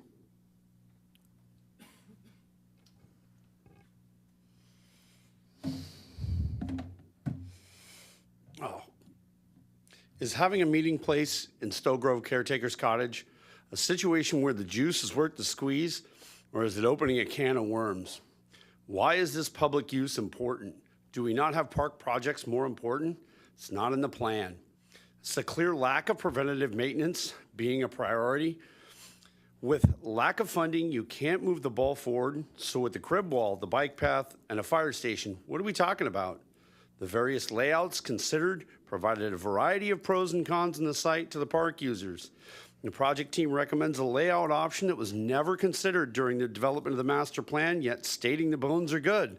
but offers significant benefits to the park users with thoughtful consideration to the proximal environmental sensitive habitat area of Esha. The project team considered flipping the uses and even reorganizing the existing uses, just like the changes to the striping after the fact on Cathedral Oaks restriping, without polling the residents as stated and without public comment as it occurred after. This is not the staff's right to do this without public's approval. This is the third time I can at least remember this year where changes have occurred after the fact, and had the public known, the sentiment would be different. The consensus was a strong recommendation to eliminate the structures and replace them with the prefabricated and or modular units, move walls to meet the ADA requirements, along with unknown conditions that would require additional work and expense. The garage unit was never permitted, prevents the loss of an established tree. This is a public's choice, not the staff's, council, or the council's to make. The lack of disclosure of the garage being without permit shows incomplete information being provided to the public and the need to allow the public and the council to rethink their position. Using prefabricated units leaves it with no character or soul. Do not allow this structure to be demolished and open a can of worms. We have so many key projects to focus our efforts on. Place the bathroom, leave the residents alone, demolish the garage, and replace the shed. Let people rethink this one. I remember a long time ago there was a man named John Shields. I went to high school with John Shields. John lived in that cottage. John was the caretaker for Stowe Park. It was nice. It was great. It had somebody who was a steward of the property. We need to remember those things. It may not be historic to you, but it's historic to me, and I guarantee if you start talking to people around, it's a historic building. You need to rethink this, take it back, go back to the public. I remember riding BMX there as a child. That building's special to me. I don't want to see it change. I don't think the residents want to see it changed either. Thank you, Luz Reyes-Martin. I really appreciate your comments on this. Thank you. If there are any other members of the public wishing to speak on the Zoom webinar, please use the raise hand feature and I will call upon you. There's no responses. Okay, thank you. Okay. I have one more question, just to clarify what, is there a speaker on? Sorry, I thought I pushed it. To clarify what we're being asked to approve tonight. So the recommendation of the staff report says the new restroom location, but can you clarify, there's a lot more here than just the new restroom location. So what is it that you're asking for council, from council?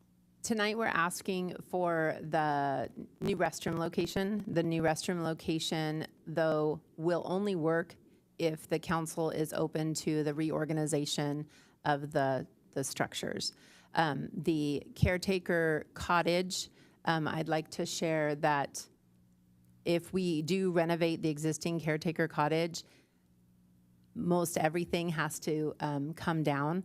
And so one of the benefits of using a prefabricated structure is you do get to choose different sidings, whether you want it to look log cabinish, you want it to have siding, you want it to have rock or brick.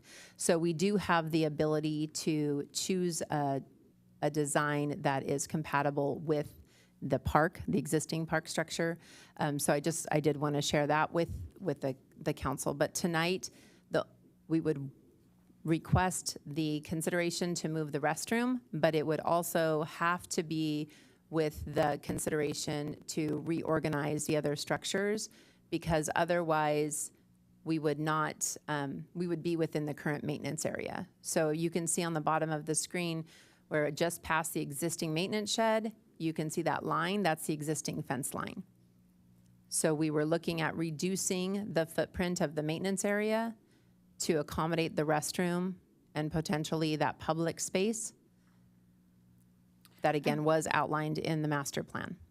I guess I'm having a hard time separating, like, why couldn't they be separated out? Why couldn't you approve the new restroom location and not do all the other things? The new restroom location is within the existing maintenance yard.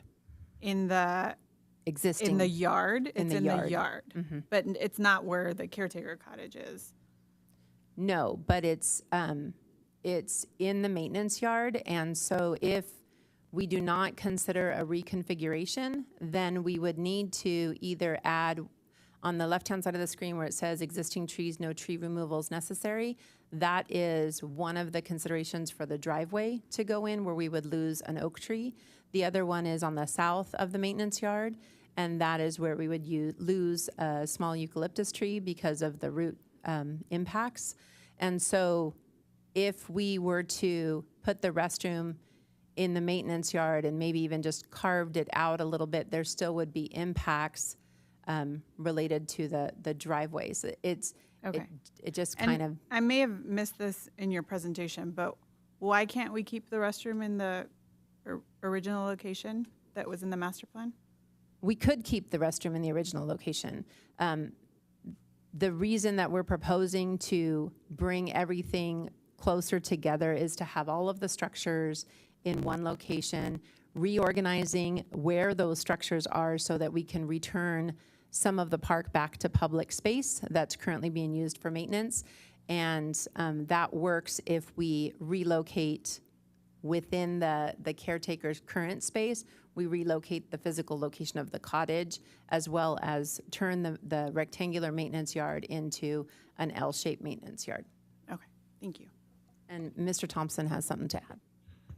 I'll just add, because we got some really good feedback during the master plan development process, and want to really highlight the overarching comment, which was keep Stowe Grove the same. And for a lot of people, that means don't mess with the view sheds, the feeling that you get when you're out there with big trees. So if you look at the proposed location for the restroom under the master plan, and you envision sitting at the new playground looking north along that great row of trees, you're going to be looking at a restroom. And that wasn't caught during the master plan process, and that's something that the design team looked at over the last several months. So looking at good site design, clustering development, reducing overall costs. We have to run utilities to that restroom underground, which, you know, every linear foot adds up. So just putting yourself in a bench, looking northward, trying to preserve that view shed up that main corridor of redwoods. We wouldn't have that under the current master plan, and that's one of the driving reasons why we looked at relocating that restroom to cluster development. And then also similarly with the new driveway into the maintenance yard that was analyzed under the master plan. Again, reducing costs and capitalizing on the existing driveway, but then having an interior access way through the maintenance yard. You know, that we don't have a fixed cost estimate on that, but that likely would run into, you know, a six-figure construction cost to put in a new publicly accessible driveway.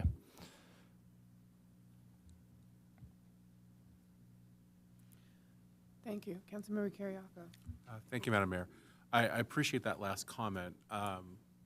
Let me see if I have this straight. Are we talking about trading an improved view shed for an ESHA intrusion with the bathroom? Is that essentially the choice we're talking about here? Because right now, we're being asked to move the restroom that would go into the ESHA buffer, into the 100 feet. But we would get the benefit of having an improved view shed sitting in one location. So is that kind of essentially the choice? Or are there other, I mean, compactness, creating an L shape? I mean, I heard some of the other things that we were talking about, obviously, but I guess environmentally, I'm trying to justify us doing something that we don't do for other people that come to us very easily, which is to let you go into the 100 feet on things. So I'm trying to get to yes. And so is that really the choice? Mayor and Council, I think one way to look at that question is, with the proposed configuration, we're moving all of the fixed buildings outside of the ESHA and moving the proposed restroom into the buffer area to the benefit of a better view shed through the park. And although it's not ESHA, the feel component of being in Stowe Grove is what the public really identified with. And so moving that restroom really does preserve the feel and aesthetics and the view shed looking north there. But if you look at the current exhibit slide that's on there and all of the footprints of those buildings compared to existing buildings, the proposal is to It's a net move all of decrease. those buildings out Is of it a the net ESHA and Is it a into the net buffer. decrease in square footage? I don't have an exact answer for that. I would say that it's probably likely equal or very close to, because of the size and configuration of the maintenance area and then the size of the caretaker cottage. Because we're looking at just a more, a little bit of a different design that's kind of a more open concept for the caretaker cottage. It's right now separated with 3 different rooms. There's 3 bedrooms, a living room, and a kitchen, and a bathroom in there right now. So kind of having a more open concept allows for more flexibility. So when you look at the outlines,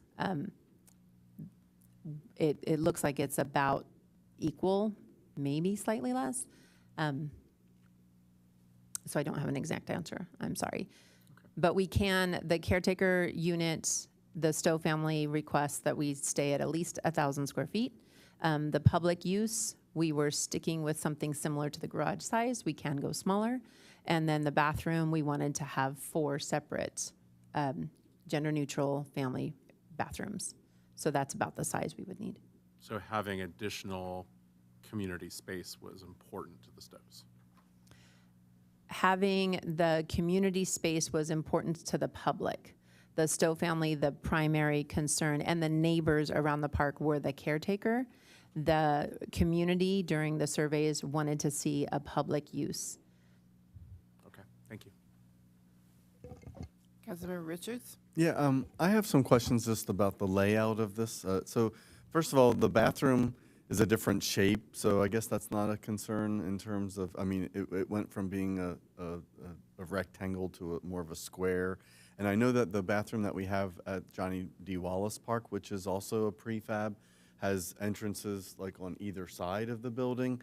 So I just want to make sure, because the way it looks here, it's kind of, pushed up against that other prefab building, and it's kind of pushed up against the maintenance and material base. So I just want to see, like, I mean, is this going to be working in that space the way it's shown there, like that? Councilmember Richards, so squaring it up versus the rectangular space is not an issue. When we talk to the designer, we can play around with the footprint of it to stay within that little footprint, how it's laid out. When we look at this, it's actually like 4, almost like a little plus sign. You have 4 quadrants to the bathroom. The public use space could be reconfigured so that the entrance is across from the bathroom so that you can have an entrance next to that. It's just kind of showing where that footprint would be. How it lays out with the entrance into that space or entrance into the bathrooms has not yet been determined. It's just looking at the square footage needs. When we looked at this, the possibility of having 4 separate bathrooms, which you could, if you wanted to physically connect the public use to that bathroom, you could have one of those bathrooms open up into the public use and have 3 others open up to the park. Or you can reconfigure the public prefab use so that the entrance to the public use is on the side across from the bathroom. So you have entrances right across from each other. So reconfiguring that, but we are looking at 4 separate uses. Johnny Wallace has 4 bathrooms, but they also have a large storage area in the middle. So that's why that one is elongated the way it is. I see, okay. And then in this configuration, where is the new driveway now to get, because it looks like we're eliminating that proposed driveway from La Patera. And now, will it come in from the parking lot? And if so, like, or will it come on the west side? I'm just not clear about how that layout is. Councilmember Richards, we actually eliminate the need for the new driveway. We will use the existing driveway. So if you go to the park right now, there still is a fence all the way across the caretaker driveway. So we would use that existing space of the caretaker driveway right now to become our driveway for the maintenance vehicle. So they would enter in through the main entrance and just turn right into the existing driveway. So we eliminate the pedestrian conflict with the vehicles. Okay, and is that red square around it, is that still a fence then, or did you say that that is going to be taken down? The line with the circles is the existing fence. Okay. So we could take that down, depends on what Mr. Thompson would need for his service vehicles, whether he would want a gate or a chain or something to keep the public out. Yeah, I guess that's what I'm wondering is like what, under this proposal, what area is publicly accessible? You know, is that area along where the trees are? Will people be able to use that area, or will there be a new fence or a new way of keeping people out? On the lower side, right under the word maintenance facility, there's a fence. All of that area, that big square fenced-in area, would remain accessible to either just the caretaker or to the maintenance team and the vendors. The public use that would be restored is right below where it says the entrance gathering space. You see a shaded rectangle shape that comes up to the red line with the circles. That is the old fence. That would all now become accessible to the public. Okay, thanks. Okay, any other questions? And we already did public comment. So what's the desire at this point? Looks like the question is whether the relocation of the restroom, which does affect a lot of other things. I think we're, oops, sorry. Mayor Pro Tem. I'll start with, I've long been just very supportive of the master plan and this process. I participated in all the workshops.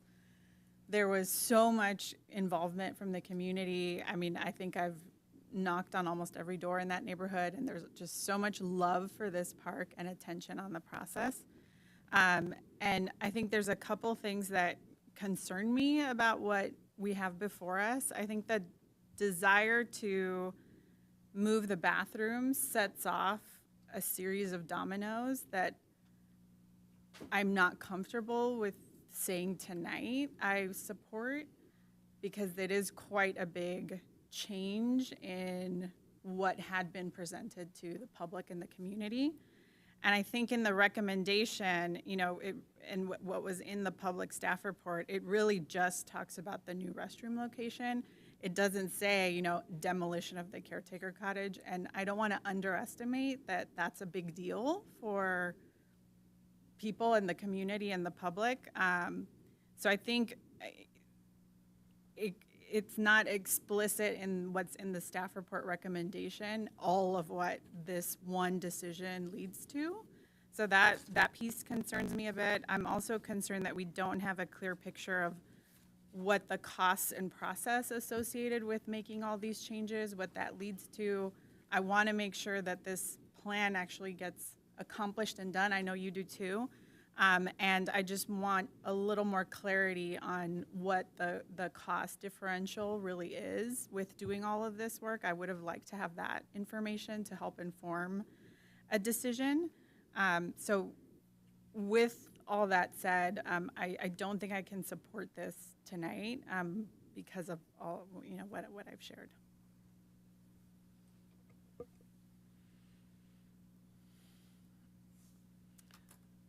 I'm leaning in that direction as well.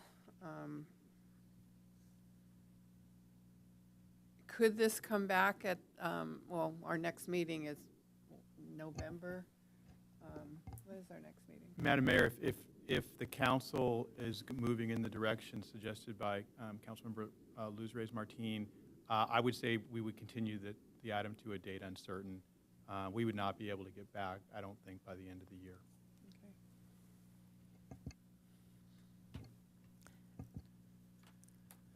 Councilmember Richards? Yeah, I mean, I have to say I share some of the concerns that you're bringing up, and I appreciate, that, and maybe this is a place to pause. I guess my question is, what would we want, before it comes back to us? What additional information?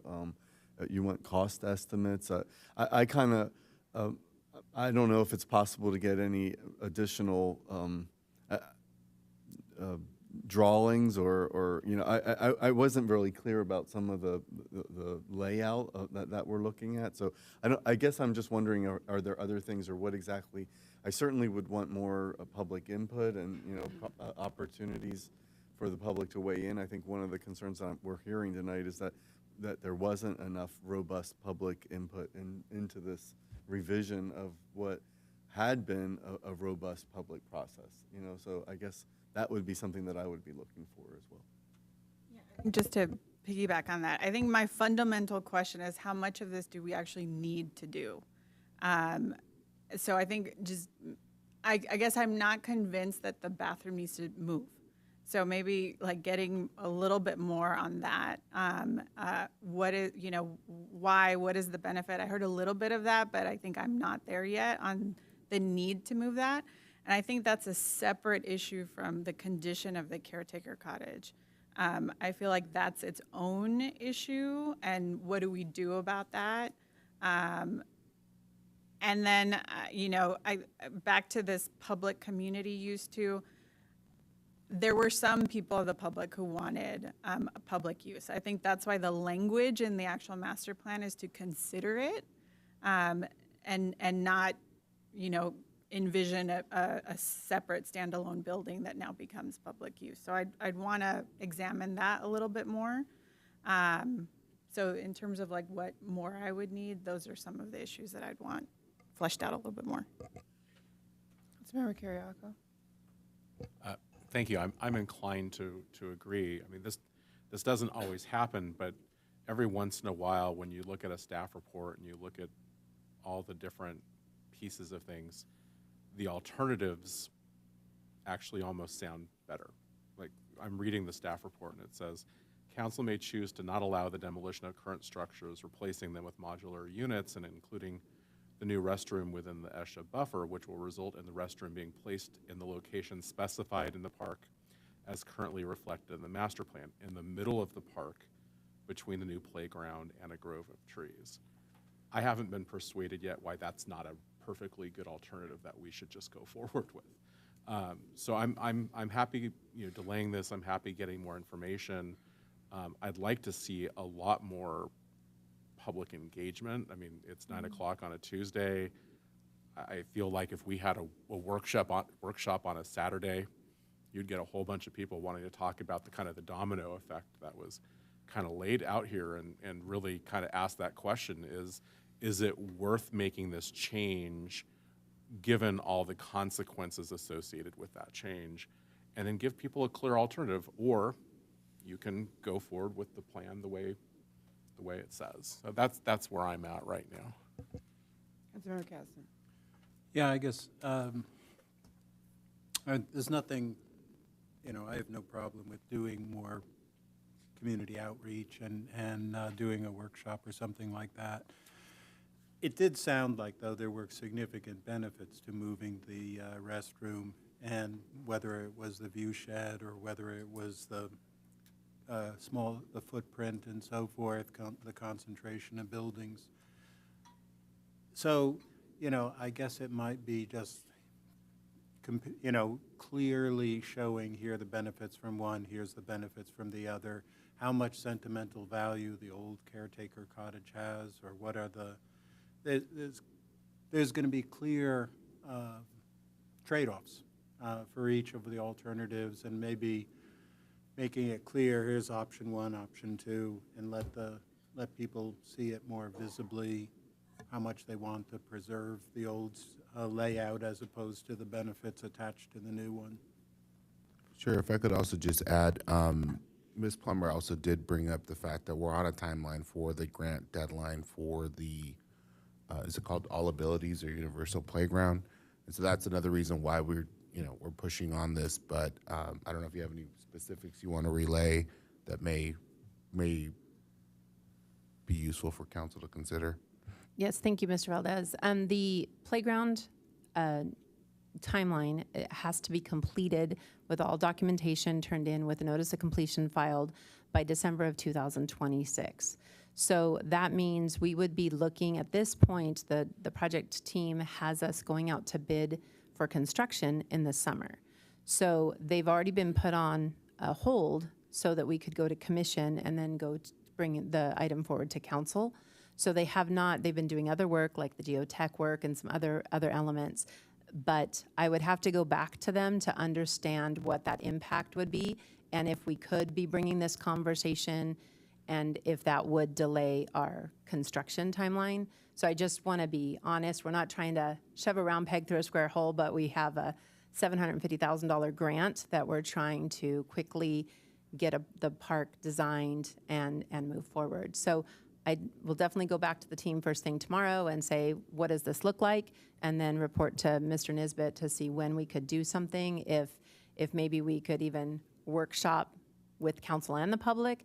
Maybe that would work out so we could have a definitive answer quickly rather than doing a workshop and then coming back to council. But I just wanted to make sure that you're aware that currently we are estimating construction to begin in the fall of '25 so that we can meet the construction deadline of being complete somewhere between June and mid to late summer, and then having all the notifications filed so that we can turn in our paperwork by December of '26. Mayor Pro Tem? A question. So the alternative that is in our staff report that Councilmember Kiriakou mentioned, does that keep us on that timeline?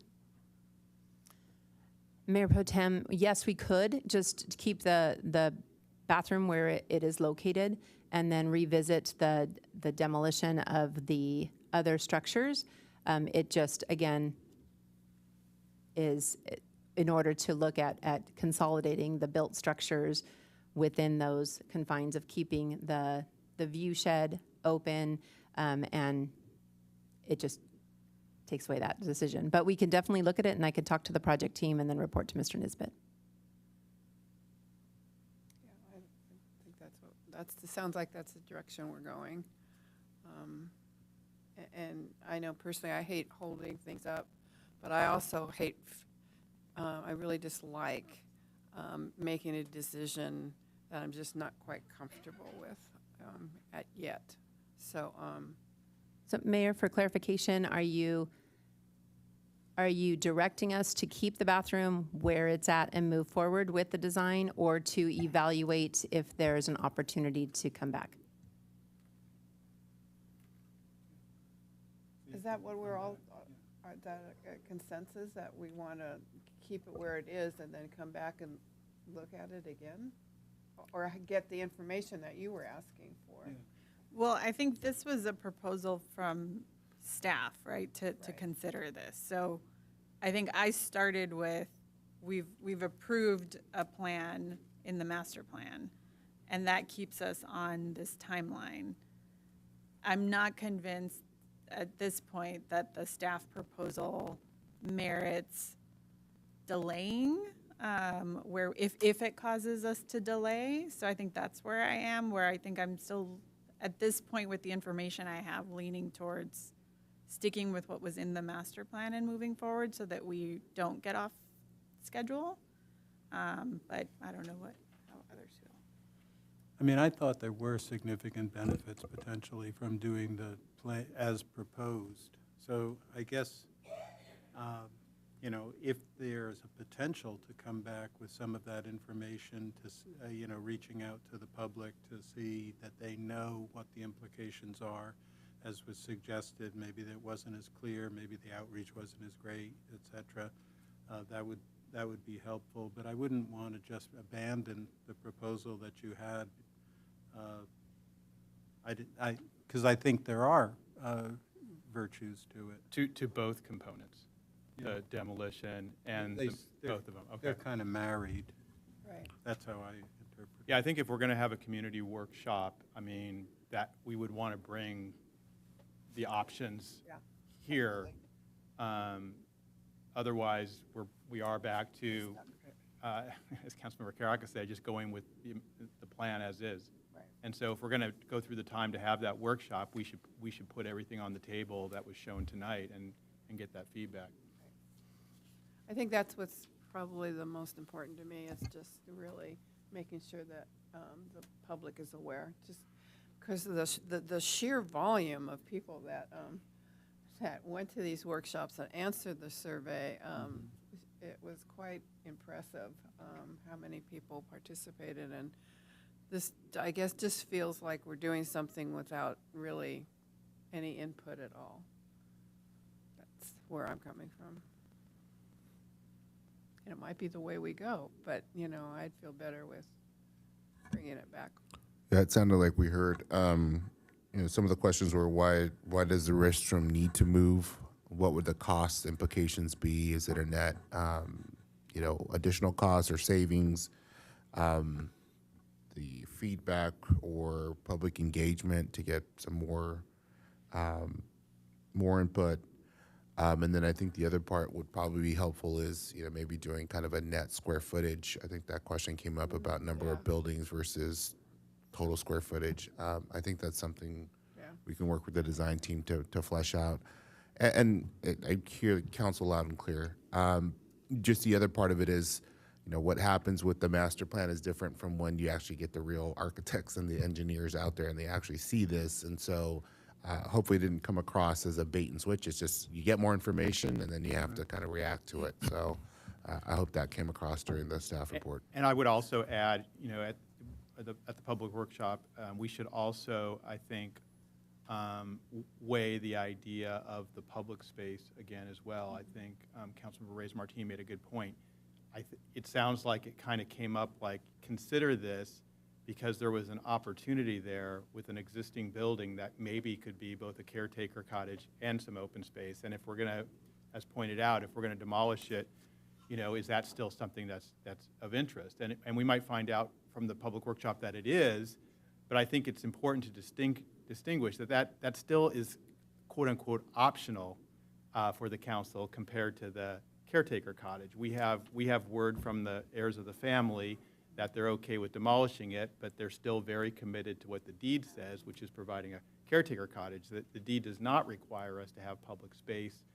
It might be really nice to have, the public might love it, but it might be very expensive too, and so it may be one of those things that we just don't get to because it never becomes a priority. So I think it should be thought of that way, but we should certainly test it out. If we're going to have a workshop, we should certainly get the public to weigh back in on their thoughts about having some kind of an interpretive center or something like that. But they're not necessarily cheap, and you have to decide what you're going to use it for, and then it has operational costs associated with it as well. I know it's getting late, but I just wanted to have a clarification from Ms. Plummer on what the grant is funding, because that is driving a lot of the timeline right now. And my understanding is the grant is not funding the community space, not funding demolition and renovation of the caretaker's residence. And so this item that staff presented is really focused in on the restroom. And my question for Ms. Plummer for clarification is if we could look at the master plan slide again and just look at that question of that staff has posed of moving the restroom. Is there space to move that restroom and not trigger all of the other things that I think are causing concern for council and potentially the community?